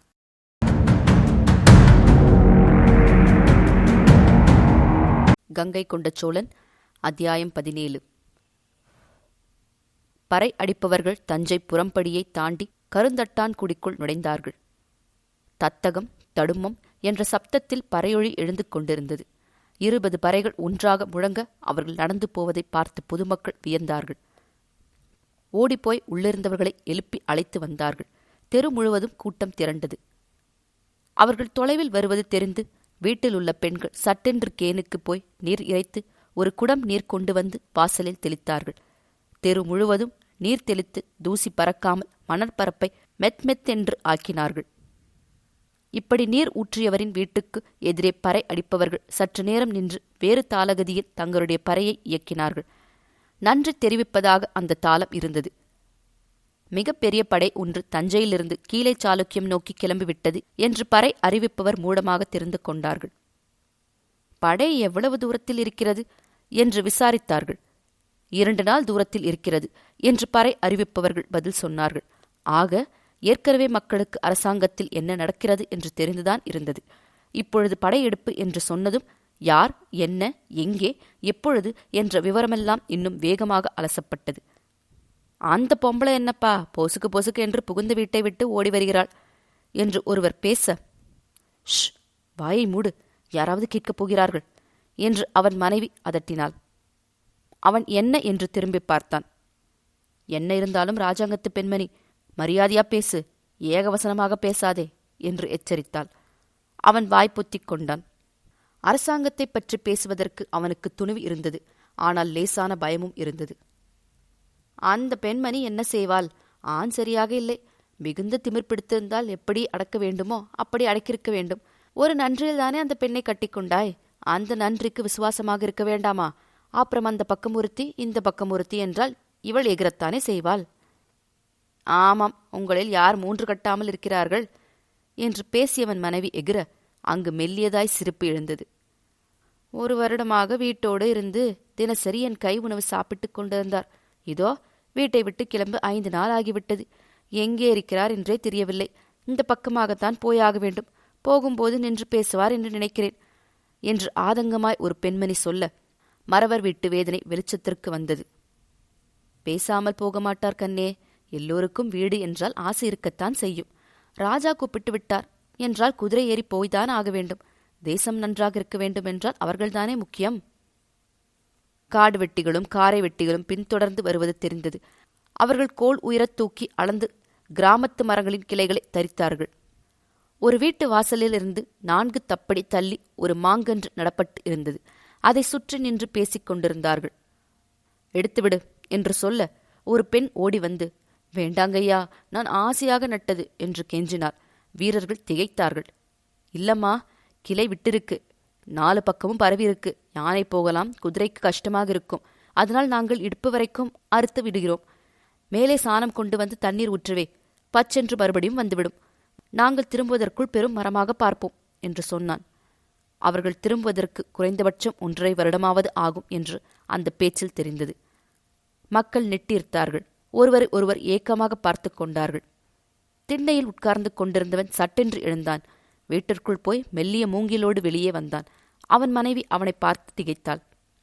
வேண்டாம் வேண்டாம் என்றாள். ஆனால் அவன் முடியாது என்று சொல்லி அவளை விலக்கிவிட்டு வீட்டு வாசலில் அந்த மூங்கிலை அழுத்தி நட்டான். அவன் நவக்கண்டம் கொடுக்கப் போகிறான் என்பது எல்லோருக்கும் தெரிந்துவிட்டது. எல்லோரும் அவனை யோசித்து செய்யப்பா என்று வேண்டினார்கள். அவன் உறுதியாக அந்த நவக்கண்டம் கொடுக்கும் இடத்தில் வாள் ஊன்றி கம்பீரமாக உட்கார்ந்திருந்தான். ஊர் மக்கள் அவனையே வேடிக்கை பார்த்து கொண்டிருந்தார்கள். மாமரம் இடுப்பு வரை வேகமாக தரிக்கப்பட்டது. இழுத்து பின்பக்கம் போடுங்கள் என்று சொல்லப்பட்டது. கிளை படர்ந்து நிழலாயிருந்த அந்த இடம் சட்டென்று வெளிச்சமாகியது. வீதி அகலமானது போல தோன்றியது. அடுத்தபடி பெருவீதியில் உள்ளவர்கள் மரம் நடும்போது யோசித்து நட வேண்டும் என்று எச்சரிக்கப்பட்டார்கள். வேங்கியின் அரண்மனையில் விமலாதித்தர் காலை உணவு எடுத்துக் கொண்டிருந்தார். 3வது கவளம் கதம்ப சோறு சாப்பிடும் பொழுது சட்டென்று நெஞ்சில் கத்தியால் குத்தியது போல வலி ஏற்பட்டது. உணவை வாயில் வைத்துக்கொண்டே விழுங்க முடியாமல் அவஸ்தைப்பட்டார். கழுத்து நரம்புகள் புடைத்தன. தலை சுரீர் என்று வலித்தது. என்ன செய்வது என்று தெரியாமல் மெல்ல எழுந்து கை அலம்பும் இடத்திற்கு போய் வாயில் உள்ள உணவை துப்பினார். வாய் கொப்பளித்தார். முகம் துடைத்துக் கொண்டார். நிமிர்ந்து இழுத்து மூச்சு விட்டார். இப்பொழுது தேவலாம் என்பது போல இருந்தது. ஆனால் வந்து உட்கார்ந்ததும் மறுபடியும் நெஞ்சு வலித்தது. என்னால் இங்கு நடக்கக்கூடியது ஒன்றுமே இல்லையே என்று வேதனையாக இருந்தது. ஏன் துப்பிவிட்டீர்கள் என்று கேட்பதற்கு கூட இங்கு ஆள் இல்லை. உணவை வைத்துவிட்டு போய்விடுவார்கள். குடிக்க நீர் கேட்டால் கொண்டு வந்து வைத்து விடுவார்கள். மற்றபடிக்கு யாரும் எந்தவிதமான உபசரணையும் செய்வதில்லை. அவர்தான் இந்த தேசத்து மன்னர். ராஜேந்திர சோழர் இளவரசு பட்டம் கட்டி தஞ்சை அரண்மனையில் இருந்தபோது அவருக்கு மக்கள் செய்கின்ற சிருஷ்டியை பார்த்து வியந்து போனார். அடப்பைக்காரன் ஒரு பக்கம் வெற்றிலையில் சுண்ணாம்பு தேய்த்து பாக்குகள் மிகச்சிறிய துண்டுகளாகச் செய்து தேனில் ஊறிய தேங்காய் துண்டுகளை உள்ளே வைத்து கிளி போலவும் வளையம் போலவும் மடித்துக் கொடுப்பான். அதை சாப்பிட்டுக் கொண்டே ஓலை நாயகத்திற்கு கட்டளைகளைச் சொல்வார். உண்டதற்கு ஏற்ப பாத்திரம் நீட்டப்படும். வாய்க்கொப்பளிக்க இன்னொரு பாத்திரம் எடுத்து வரப்படும். சூடாக குடிக்க வேறு யாரோ எடுத்து வருவார்கள். வணிகர் வரச் சொன்னதும் உள்ளே நுழைந்து விதவிதமான ஆடைகளை விரிப்பார்கள். எத்தனை காளகம் இருக்கிறது? 16 இருக்கிறது. காளகம் கொடுத்தவருக்கு ஒரு பெட்டி நிறைய முத்துக்களை ராஜேந்திரர் பரிசளித்தார். உறுதியான பெரிய வெண்முத்துக்கள் அவை. பல தலைமுறையை பார்த்தது என்று அதை தொடும்போதே தெரிந்தது. மன்னனாக உட்கார்ந்திருக்கிறோமே தவிர எந்த மரியாதையும் இல்லை. மரியாதையின்மைக்கு காரணம் குந்தவை. அவள் அனுசரித்திருந்திருந்தால், அவள் சரியாகிருந்திருந்தால் இந்த இடத்தில் கம்பீரமாக ஆட்சி செய்திருக்கலாம். 4 பேருக்கு முன்பு அவமானப்படுத்தவே அவள் திரும்ப திரும்ப முயற்சி செய்தாள்.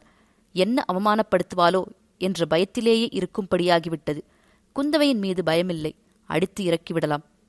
ஆனால் ராஜேந்திர சோழன் அமைதியாக இருக்க மாட்டான். மறுபடியும் நெஞ்சு வலித்தது. அவர் அப்படியே அந்த ஆசனத்தில் சுருண்டு படுத்துக் கொண்டார். யாராவது துணியை மேலே போர்த்துவிட்டால் நன்றாக இருக்கும் என்று தோன்றியது. ஆனால் அதற்கும் யாரும் வருவதாக தெரியவில்லை. காடு வெட்டிகள் காரை வெட்டிகள் போனதும் தரையை சமனப்படுத்த கொத்தனார்கள் வந்தார்கள். ஓரத்தில் இருந்த மண்ணை எடுத்து வந்து பள்ளங்கள் நிரப்பினார்கள். மணல் கொட்டி அதன் மீது கெட்டிப்படுத்தினார்கள். திமிசால் ஓங்கி அடித்தார்கள். முன்னால் நீட்டிக்கொண்டிருந்த வீட்டுப் பந்தலை கால்களை தூக்கி கலற்றி விட்டார்கள். எடுத்து ஓரமாக வைத்துக் கொள்ளுங்கள், பிற்பாடு போட்டுக் கொள்ளுங்கள் என்று சொன்னார்கள். தெரு அகலமாகியது. ஒரு சேர 40 குதிரைகள் அந்த தெருவில் போகலாம். அவர்களோடு பேசுவதற்கு பொதுமக்களுக்கும் அதிக சந்தர்ப்பம் கிடைத்தது. குடிப்பதற்கு நீரும் மோரும் கொடுத்தார்கள். எவ்வளவு நாள் போர் இருக்கும்? யாருக்குத் தெரியும்? நேரே வேங்கிக்கா, இல்லை வேறு எங்கேயாவதா? எங்களை வேங்கிக்கு போகச் சொல்லித்தான் உத்தரவு. உங்களை வேங்கிக்க என்றால் வேறு யாரோ வேறு எங்கேயோ போகிறார்கள் என்று அர்த்தமா? அப்படியும் இருக்கக்கூடும். எங்கே, எப்படி? யாருக்குத் தெரியும்? இதற்கு மேல் சாமி சத்தியமாக ஒன்றும் தெரியாதா? எதற்கு இவ்வளவு பெரிய வார்த்தையெல்லாம் கேட்கிறீர்கள்? எனக்கு சாமி சத்தியமாக இதற்கு மேல் ஒன்றும் தெரியாது. ஆனால் யூகமாக உங்களிடம் பேச முடியும். யூகமாகத்தான் பேசுங்களேன். படை திருவொற்றியூர் போய் சேர்ந்து 2ஆக பிரியும். அடடே! ஒன்று வடமேற்காகப் போகும், ஒன்று கிழக்கு பக்கமாக கடற்கரை ஓரமாகப் போகும். 2 விதங்களாக வளைந்து போய் மேலை சாளுக்கியத்தை தாக்கிய பிறகு வேங்கிக்கு ஒரு படை போகும். நேரடியாக வேங்கியை போய் கைப்பற்றி அங்கு உள்ள இப்போதைய இளவரசனை விரட்டிவிட்டு நமது ராஜராஜ நரேந்திரனை அரச பதவியில் வைக்கப்படும். இதுதான் நடக்கும் என்று நான் நினைக்கிறேன். உண்மை என்னவென்று தெரியவில்லை என்று பட்டும் படாமல் ஒரு கொத்தனார் பதில் சொன்னார். மக்களுக்கு அது போதுமானதாக இருந்தது. கால் நீட்டியும் படுக்க முடியவில்லை. வயிறு மிரட்டுகிறது. நெஞ்சை ஏதோ அடைக்கிறது. இடது கை முறுக்கினால் போல் வலிக்கிறது.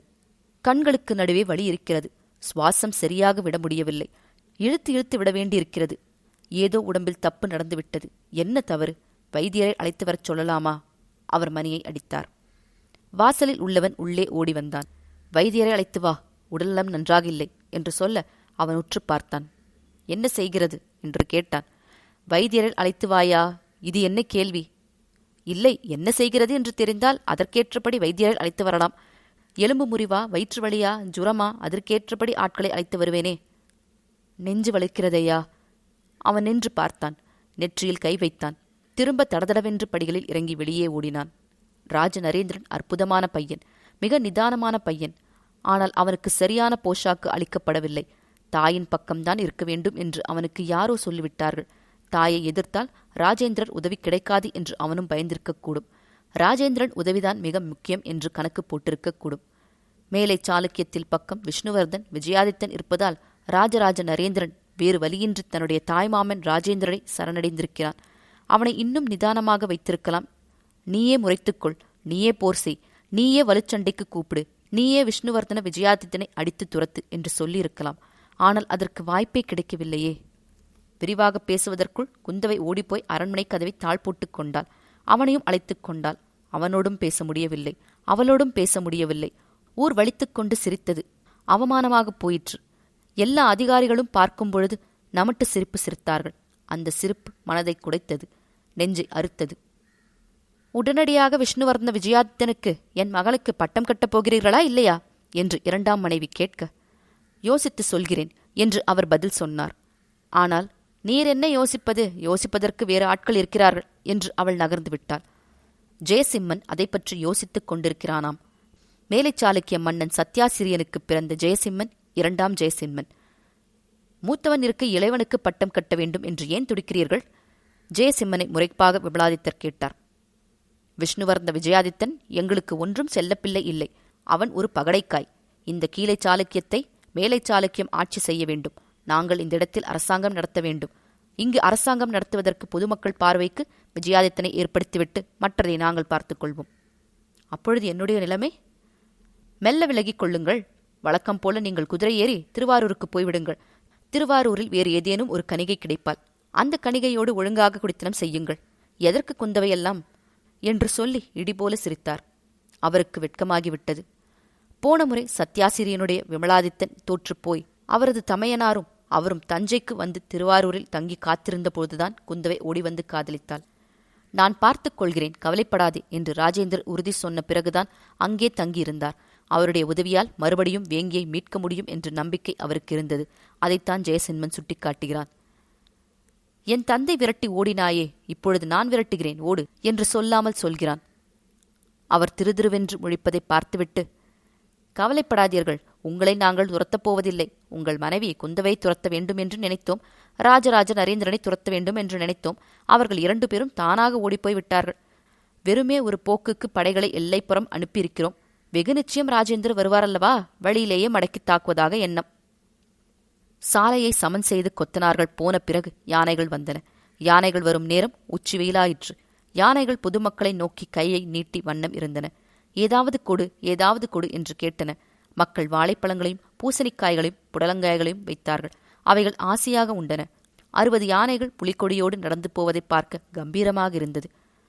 சோழம் சோழம் என்று மக்கள் கத்தினார்கள். ஓரமாக இருந்த ஒரு மரக்கிளையை யானை இழுத்தது. யானைப்பாகன் அதை அடித்து திருப்பினான். ஐயா, போனால் போகிறது, வெறும் மாங்கிளைதான், யானை எடுத்துக்கொள்ளட்டும் என்று அந்த ஊர் பெரியவர் சொல்ல அவன் யானையை நிறுத்தினான். மரக்கிளையை நிதானமாக ஒடித்து யானை மென்று தின்றது. எல்லா யானைகளும் நகர்ந்த பிறகு அந்த யானையும் நகர்ந்தது. வைத்தியர் விமலாதித்தன் நெஞ்சில் கை வைத்து பார்த்துவிட்டு, மிக பலவீனமாக இருக்கிறார். உணவு சரியாக சாப்பிடுவதில்லையா? உள்ளே ஏதேனும் குமைச்சலா? உள்ளே தெளிவாக இருங்கள். உங்களுக்கு பலவீனம்தான், அதை பெரிதுபடுத்திக் கொள்ளாதீர்கள் என்று சொன்னார். உற்சாகமாக இருப்பதற்கு குழிகளை கொடுத்தார். ஆனால் அந்த குழிகள் போட்டவுடனே பொங்கி சீரலாக வாந்தி வந்தது. வைத்தியர் திகைத்தார். ஜெயசிம்மனிடமும் விஷ்ணுவர்தன விஜயாதித்தனிடமும் சொல்லும்படி பணித்தார். அமைதியாக தூங்குங்கள், எல்லாம் சரியாகிவிடும். நீங்கள் மனதை உழப்பிக் கொள்ளாதீர்கள். அதுதான் படப்படப்பு அதிகமாக இருக்கிறது. இரத்த கொதிப்பு ஏற்பட்டிருக்கிறது. இரத்த கொதிப்பிற்குத்தான் குளிகை கொடுத்தேன், அதை துப்பிவிட்டீர்கள். மறுபடியும் சிறிது நேரம் கழித்து மீண்டும் அந்த குளிகையை குடிக்கிறேன். எப்பாடுபட்டாவது அதை உள்ளே செலுத்துங்கள், அது உங்களை சுத்தப்படுத்தும் என்று சொன்னார். விமலாதித்தன் அதை காதில் போட்டுக் கொள்ளவே இல்லை. ஏன் இவ்வளவு கேவலமான நிலையை அடைந்துவிட்டோம் என்ற வேதனை அவர் நெஞ்சை அறுத்துக் கொண்டிருந்தது. இத்தனை வேதனை தெரிந்த பிறகும் அவளுக்கு சொல்லியிருக்க கூடாதா? இடையால் வந்து பார்த்திருக்க வேண்டாமா? குந்தவை மோசமானவள்தான். ஆனால் இந்நேரம் ஓடு வந்திருப்பாள். ராஜராஜ நரேந்திரன் அருகில் வந்து தோளை தொட்டிருப்பான். இங்கு யாரும் வரவில்லை. யாரும் இல்லாமல் அனாதையாக சாகப் போகிறேன் என்ற ஒரு எண்ணம் தோன்றியது. மரணமா? அவர் யோசித்தார். ஆமாம் என்று அடிமனது சொல்லிற்று. மறுபடியும் நெஞ்சில் கை வைத்து பார்த்தார். தாறுமாறாக உள்ளிருந்து ஒரு அசைவு இருப்பதை அவர் உணர்ந்தார். மரணம்தான் என்று அவருக்கு புரிந்து போயிற்று. மெல்ல கண்களில் நீர் கோர்த்தது. அழத் துவங்கினார். மனிதருக்கு மரணம் வரும், அது இயல்புதான். மரணமில்லா பெருவாழ்வு எவருக்கும் இல்லை. ஆனால் யாரும் துக்கப்பட்டு சாகக்கூடாது. தன்னைப் போல வேதனைப்பட்டு சாகக்கூடாது. யாருமின்றி எவர் உதவியும் இன்றி மரணத்தோடு மட்டும் பேசிக் கொண்டிருக்கக்கூடாது. யாரிடமாவது பேசினால் மனம் சாந்தமாகும். ஆனால் யாரிடம் பேசுவது? வாயிற்காப்பாளனோடா? வைத்தியரோடா? அவர் மனம் வெறுத்தார். யாரிடம் பேச வேண்டுமோ அவர்கள் அருகில் இல்லை என்று உள்ளே நொந்து கொண்டார். மௌனமானார். மன உளைச்சல் அதிகமாகியது. 2 தேர்கள் மட்டும் வேகமாக கருந்தட்டான்குடியைத் தாண்டி அந்த ஊரின் கடைசி பக்கம் போய் நின்றன. அங்கிருந்து 2 சகோதரர்கள் இறங்கினார்கள். அவர்கள் முதுகில் அம்பாரத் துணிகள் இருந்தன. வில்லை வண்டியிலேயே வைத்துவிட்டு அவர்கள் வீடு நோக்கி உள்ளே நுழைந்தார்கள். தட்டிக் கதவை திறந்தார்கள். சிறிய தோட்டம் தாண்டினார்கள். திண்ணையில் போய் உட்கார்ந்து கொள்ள வீட்டிலிருந்து அவர்களுடைய மனைவிமார் ஓடி வந்தார்கள். வந்துவிட்டீர்களா? நீங்கள் வரவேண்டும் என்று பிரார்த்தனை செய்து கொண்டே இருந்தேன். இப்பொழுதுதான் உள்ளே விளக்கேற்றினேன். நெய்விளக்கு, வாருங்கள், காலணியை கற்றுவிட்டு வாருங்கள், உள்ளே வந்து சாமி கும்பிடுங்கள் என்று சொல்ல அவர்கள் காலில் உயரமாக கட்டப்பட்டிருந்த தோல்வாரை அவிழ்த்து காலணிகளை கலற்றினார்கள். உள்ளே போனார்கள். வீடு அவர்களை எழுந்து நின்று வரவேற்றது. குழந்தைகள் ஓடிவந்து கட்டின. வயதான ஒரு வாலிபன், அவரது மகன், ஓடிவந்து அவரை ஆறத் தழுவிக்கொண்டான். அவரும் அவனை இறுக்கிக் கொண்டார். வீட்டின் மத்திய கூடத்தில் சுவரில் பெரிதாய் வாட்டமாய் மஞ்சள் எழுதி, மஞ்சளின் மீது குங்குமம் வைத்து, குங்குமத்திற்கு எதிரே பெரிய அகல்விளக்கு வைத்து, அகல்விளக்கு நிறைய பசுனை ஊற்றி பெரிதாய் திரி இருந்தது. அதுதான் கடவுள், தீபம்தான் தெய்வம். ஓம் நமச்சிவாய, ஓம் நமச்சிவாய. அந்த வீடு முழுவதும் கைகூப்பி கடவுளை வேண்டிற்று. அண்ணனும் தம்பியும் ஊத்தை அடையா வண்ணம் மறுபடியும் வரவேண்டும் என்று பெண்கள் அழுது புலம்பி விளக்கை நமஸ்கரித்தார்கள். குழந்தைகள் விழுந்து வணங்கினார்கள். அவர்கள் 2 பேரும் கைகூப்பி விளக்கையே பார்த்து கொண்டிருந்தார்கள். மறுபடியும் கொண்டு வந்து சேர். இது எதுவும் என் கையில் இல்லை, உன் கையில் இருக்கிறது. என்னை கவனமாக மீட்டுக் கொண்டு வந்துவிடு. என் மனைவி மக்களை பார்க்க வேண்டும். இந்த வீட்டில் 100 ஆண்டு காலம் வசிக்க வேண்டும் என்று ஆசை இருக்கிறது. அதை நிறைவேற்றுவாயாக. நிறைவேற்றினால் அணையாத தீபத்தை, என்றும் நெய் இருக்கின்ற தீபத்தை இங்கு ஏற்றுகிறேன் என்று வேண்டிக் கொண்டார். பையை பிரித்து 2 களஞ்சு காசு எடுத்து மனைவிடம் கொடுத்தார். இதற்கு நெய் வாங்கிக்கொள், இடையராத தீபம் எரியட்டும் என்று சொல்ல அவள் சரி என்று சொன்னாள். அவ்விதமே 2 களஞ்சு காசு எடுத்து அவருடைய சகோதரர் தன் மனைவியிடம் நீட்டினார். அக்கா, தீபம் ஏற்றட்டும். நீ தினசரி படையல் கொடு. ஏதேனும் ஒன்று நைவேத்தியம் செய். குறைந்தபட்சம் அவளாவது வை. நீ நைவேத்தியம் செய்ய முடியாது என்ற நிலைமை இருப்பின் நீ உன்னுடைய மகனை வைத்து செய், அல்லது அவருடைய மகன் செய்யட்டும். தினசரி நெய் விட்டு விளக்கு எரிய வேண்டும். நைவேத்தியம் நடக்க வேண்டும். அது எங்களுக்கு உதவி செய்யும் என்று சொல்ல வீடு சத்தியமாக செய்வதாக உணர்ச்சி பூர்வமாக சொன்னார்கள். எல்லோரும் ஆறத் தழுவிக் கொண்டார்கள். மறுபடி மூத்த மகனை இறுகத் தழுவிக்கொண்டார். உன்னை நம்பித்தான் போகிறேன். அம்மாவையும் சின்னம்மாவையும் மிக கவனமாக பார்த்து கொள்ள வேண்டும் என்று சொல்ல அவன் சரி என்று தலையசைத்தான். வெறுமே உட்கார்ந்து கொண்டு ஊர் சுற்றாதே, மாந்தோப்புகளில் அலையாதே, உடற்பயிற்சி செய், புஜங்களை உறுதி செய், கைகளை கரடுமுரடாக்கு, ஒரு மறவன் மெல்லிய உருவத்தினனாய் இருக்கக்கூடாது, நன்றாக சாப்பிடு என்று சொன்னார். பையிலுள்ள மொத்த களஞ்சுகளையும் எடுத்து மனைவிடம் நீட்டினார். அதேபோல சகோதரரும் செய்தார். 2 பேரும், எங்களிடம் சுத்தமாக காசில்லை, அது எங்களுக்கு தேவையும் இல்லை. நீங்கள் நலமாக இருக்க வேண்டும், அதுதான் எங்கள் பிரார்த்தனை. விரைவில் வந்துவிடுவோம். விரைவில் என்றால் 1 வருடமாவது ஆகும் என்பது என்னுடைய அபிப்பிராயம். எவ்வளவு தொலைவு பயணம்? வேங்கியை நோக்கி பயணம். ஆனால் வேங்கியோடு மட்டும் நிற்காது. பிறகு கலிங்க தேசம், பிறகு வங்காளம் என போக வேண்டியிருக்கும். அதாவது வங்காளம் வரையிலா? அந்த பையன் புரிந்து கொண்டது போல கேட்டான். ஆமாம், கங்கை நதிக்கரை வரையும் இருக்கும். யார் சொன்னார்கள்? வேறு வழி இல்லை. அவ்வளவு தொலைவு போனால்தான் எதிரிகளை அடக்க முடியும். இல்லையெனில் கீழே சாளுக்கியம் இவருடைய ஆதரவில் எகிரிக் கொண்டிருக்கும். மேலே சாளுக்கியத்தை நிர்மூலம் செய்துவிட்டு கீழே சாளுக்கியத்திற்கு தொந்தரவு செய்கின்ற அத்தனை பேரையும் அடக்கிவிட்டுதான் திரும்புவோம். அது 1 வருடமாவது ஆகாதா என்று சொல்ல வீடு ஆமாம் என்று சோகமாக தலையசைத்தது. அவர்கள் வீட்டிற்கு வெளியே வந்தார்கள். திண்ணையில் உட்கார்ந்து கொண்டார்கள். கிராமம் அவர்களை சூழ்ந்து கொண்டது. அவர்கள் செருப்பணிந்த வாரை இடதும் வலதுமாக போட்டு இருக்கக் கொண்டார்கள். எழுந்து நின்றார்கள். கூட்டத்தை விலக்கி தேர் ஏறினார்கள். தொலைவே பெரிய தேரோட்டம் வருவது தெரிந்தது. அந்த 2 வீரர்களை விட்டுவிட்டு ஜனங்கள் வரிசையானார்கள். தேரை வரவேற்க தெளிவானார்கள். மறுபடியும் நீர் தெளித்தார்கள். தூசி எழும்பாமல் இருக்க தரையை சமனம் செய்தார்கள். என்னையா ஆயிற்று உனக்கு? சத்யாசிரியின் மகன் ஜெயசிம்மன் மேலை சாளுக்கியத்து மன்னன் கம்பீரமாக உள்ளே நுழைந்தான். அவனை சுற்றி மெய்க்காவல் வீரர்கள் இருந்தார்கள். ஓலை நாயகமும் மந்திரிகளும் உடன் வந்தார்கள். திடீரென்று அந்த அறைக்குள் 20-30 பேர் வர அதுவும் அவருக்கு சிரமமாக இருந்தது. வெளிச்சம் குறைந்து, காற்று குறைந்து, மூச்சு திணறுவது போல ஏற்பட்டது. நெஞ்சு வலிக்கிறது. ஒரே வரியில் பதில் சொன்னார். நெஞ்சு என்று ஒன்று உமக்கு இருக்கிறதா? கட்டிய மனைவியும் பெற்ற பிள்ளையும் ஓடிவிட்டார்கள். அமைதியாகத்தான் உட்கார்ந்து கொண்டு உணவு உண்டு கொண்டிருக்கிறீர். அப்புறம் வலிக்கிறது என்று சொன்னால் யார் நம்புவார்கள்? அவர்களை சுத்தமாக மறந்துவிடும். ஓடிப்போன மனைவியை நினைத்து தினம்தோறும் ஏங்காதீர். பிள்ளை நீ வேண்டாம் என்று போய்விட்டான். பிறகு அவன் எதற்காக இங்கு வர வேண்டும்? தயவு செய்து நான் சொல்வதை கேள்.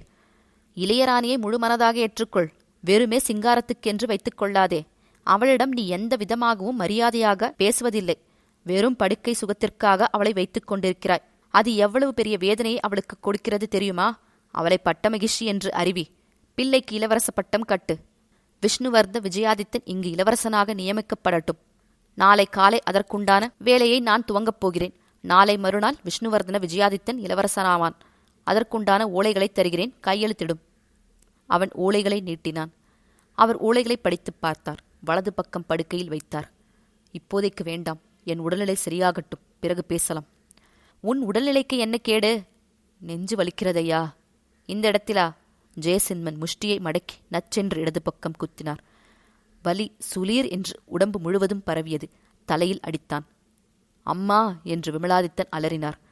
வைத்தியரே, என்ன விஷயம் என்று கேட்க வைத்தியர் மெல்ல காதில் ஏதோ ஓதினார். ஜெயசிம்மன் திகைத்தான். சரி, உமது உடம்பு சரியாகட்டும், பிறகு பார்த்து கொள்ளலாம். வாருங்கள், போகலாம். ஒரு வைத்தியரும் ஒரு வீரரும் இங்கு காவல் இருக்கட்டும். விஷ்ணுவர்த விஜயாதித்தனை நான் அழைத்ததாக உடனே அழைத்து வா. அவனுக்கு வேலைகள் இருக்கின்றன என்று சொல்லி அந்த இடத்தை விட்டு நகர்ந்தான். சட்டென்று அந்த இடம் வெளிச்சமாகியது. அவருக்கு வலி அதிகமாகியது. மூச்சு திணற ஆரம்பித்தது. நாக்கு இழுக்க ஆரம்பித்தது. நெஞ்சில் குத்தியதால் ஏற்பட்ட விளைவு கழுத்து புடைக்க ஆரம்பித்தது. வயிறு குலைத்தது. சிறிதளவு மலம் வெளியே வந்தது. இறுதி நேரம் என்று விமலாதித்தர் புரிந்து கொண்டார். கை கால்களை அசைக்க முயற்சித்தார். கையை தூக்கி வைத்தியரை அழைத்தார். மிகவும் வலிக்கிறதே என்றார். இந்த இடத்தில் குத்தலாமா? முரட்டுத்தனமாக நடந்து கொள்கிறார்களே, நீங்கள் மௌனமாக பொறுத்துக் கொள்கிறீர்களே, வாள் உருவி தாக்கியிருக்க வேண்டாமா என்று சொல்ல விமலாதித்தர் சிரித்தார். கையே தூக்க முடியவில்லை. வாளை எப்படி பிடிப்பது, எப்படி வீசுவது? மனம் செத்துவிட்டது. உடம்பு எப்படி ஒத்துழைக்கும் என்று யோசித்தார். வலி நீக்க மருந்தில்லையா? இருக்கிறது, முகர்ந்து பாரும். பீங்காஞ்சாடியிலிருந்து திரவம் எடுத்து துணியில் நனைத்து மூக்கருகே நீட்டினார். மெல்ல அந்த வாசனை மூக்கில் ஏறி தலைக்கு ஏறியது. விமலாதித்தர் கண் சுருகினார். இன்னும் சரிந்து படுத்துக் கொண்டார். அமைதியானார். உடம்பு மீது பிடி விட்டார். அடுத்த கால் நாளிகையில் அமைதியாய் விமலாதித்தர் உயிர் நீத்தார். அவருடைய அண்ணன் இறந்து போனவர் வாசலுக்கு வந்து வரவேற்பது தெரிந்தது. தாவி போய் அண்ணனை தழுவிக்கொண்டார். கவலைப்படாதே, எல்லாம் சரியாகும். ராஜேந்திரன் வருவான். இந்த இடத்தில் உன் மகன் முடிசூடுவான். கவலைப்படாதே என்று அழைத்தார். அண்ணனும் தம்பியும் கைகோர்த்து கொண்டு வானுலகம் நோக்கிப் போனார்கள். இது கீழை சாளுக்கியம். இந்த கீழை சாளுக்கியம் அவர்கள் தேசம். கோதாவரி என்கின்ற மிகப்பெரிய நதியும் துங்கபத்ரை என்கின்ற நல்ல ஆறும் ஓடுகின்றன. அதன் மூலம் பலரும் பல்லாயிரக்கணக்கான நிலங்கள் சமன் செய்யப்பட்டு உழவு செய்யப்பட்டு நல்ல நெல் விளைச்சல் இருக்கிறது. கரும்பு விளைகிறது, துவரி விளைகிறது. மிக செழிப்பான தேசம். இங்குள்ள கறவைகள் மிக முரடாகவும் தடிமனாகவும் இருக்கும். நிறைய பால் கறக்கும். இப்படிப்பட்ட தேசத்தை வேறு யாருக்கோ தாரை வார்ப்பது அவர்களுடைய எண்ணம் அல்ல. வெகு நிச்சயம் ராஜேந்திர சோழர் வருவான்.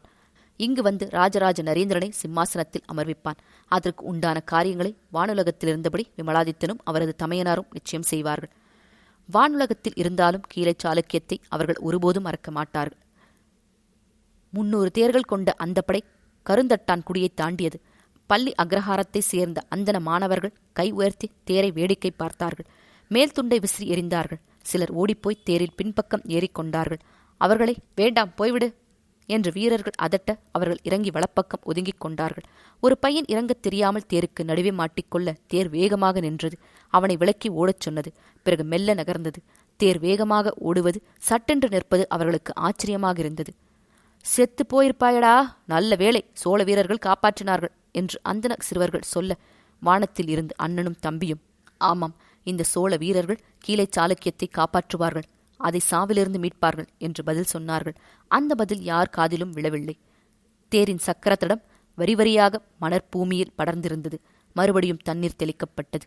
ஒற்றை குதிரைகளோடும் கோவேரி கழுதைகளோடும் குதிரையை பராமரிக்கிறவர்கள் வந்தார்கள். அந்த கழுதைகளின் மீது அந்தனச் சிறுவர் ஏறி உட்கார்ந்து கொண்டார்கள். நான் கீழே சாளுக்கியம் போகிறேன், போய் வரவா என்று கை அசைத்தார்கள். மெல்ல ஆட்கள் அதட்டி அவர்களை விலக்கினார்கள். அந்தன சிறுவர்கள் ஒரு சிறு அதட்டலுக்கு பயந்து ஓரமாக ஒதுங்கிக் கொண்டார்கள். அவர்கள் குறும்பு செய்கிறவர்களாகவும் இருந்தார்கள். பயந்த சுபாவமாகவும் இருந்தார்கள். பெரிய மாட்டு வண்டிகளில் அரிசி மூட்டைகள் போயின. இன்னொரு மாட்டு வண்டியில் ஆடுகள் போயின. போய் இந்த வண்டியில் ஆடோடு ஆடா ஏறிக்கோடா, கீழே சாளுக்கியம் போய்விடலாம் என்று ஒரு சிறுவன் சொல்ல அவன் ஏறுவதற்கு முயற்சித்தான். சொடேர் என்று சவுக்கு சொடுக்குவது கேட்டு அதே வேகத்தில் திரும்பி வந்தான். பையன்கள் வாய்விட்டு சிரித்தார்கள். என்னடா இது, சவுக்கு சொடுக்கினால் இவன் பயந்து ஓடி வருகிறான். அந்த கோவேரி கழுதையை பார், ஒரு பயமும் இல்லாமல் போய்க் கொண்டிருக்கிறது என்று சொல்ல மீண்டும் சிரித்தார்கள். மறவருடைய குழந்தைகள் இந்த நடவடிக்கைகளை சோகத்தோடும் ஒருவித வேதனையோடும் பார்த்து கொண்டிருக்க அந்தன சிறுவர்கள் கும்மாலமாய் இந்த ஊர்கோலத்தை ரசித்தார்கள். பள்ளி அக்ரஹாரத்தில் மிகப்பெரிய வேத பாடசாலைகள் 3 இருந்தன. அங்கு படிக்கின்ற அத்தனை மாணவர்களும் கரந்தை தெருவில்தான் இருந்தார்கள். கோமணமும் இடுப்பில் துண்டும் வெறுமார்பும் மழித்த தலையும் பின்னால் குடுமியும் கழுத்தில் துளசி மாலையும் இருந்து அந்த அந்தன சிறுவர்கள் மறவர்கள் வினோதமாக பார்த்தார்கள். தாண்டி போகிறவர்கள் எவர் உயிரோடு வருவார்கள் என்று தெரியவில்லை. நீங்கள் எல்லாம் ஆட்டமா ஆடிக்கொண்டிருக்கிறீர்கள் என்று சில மறவர் இளைஞர்கள் வாய்விட்டு கருவினார்கள்.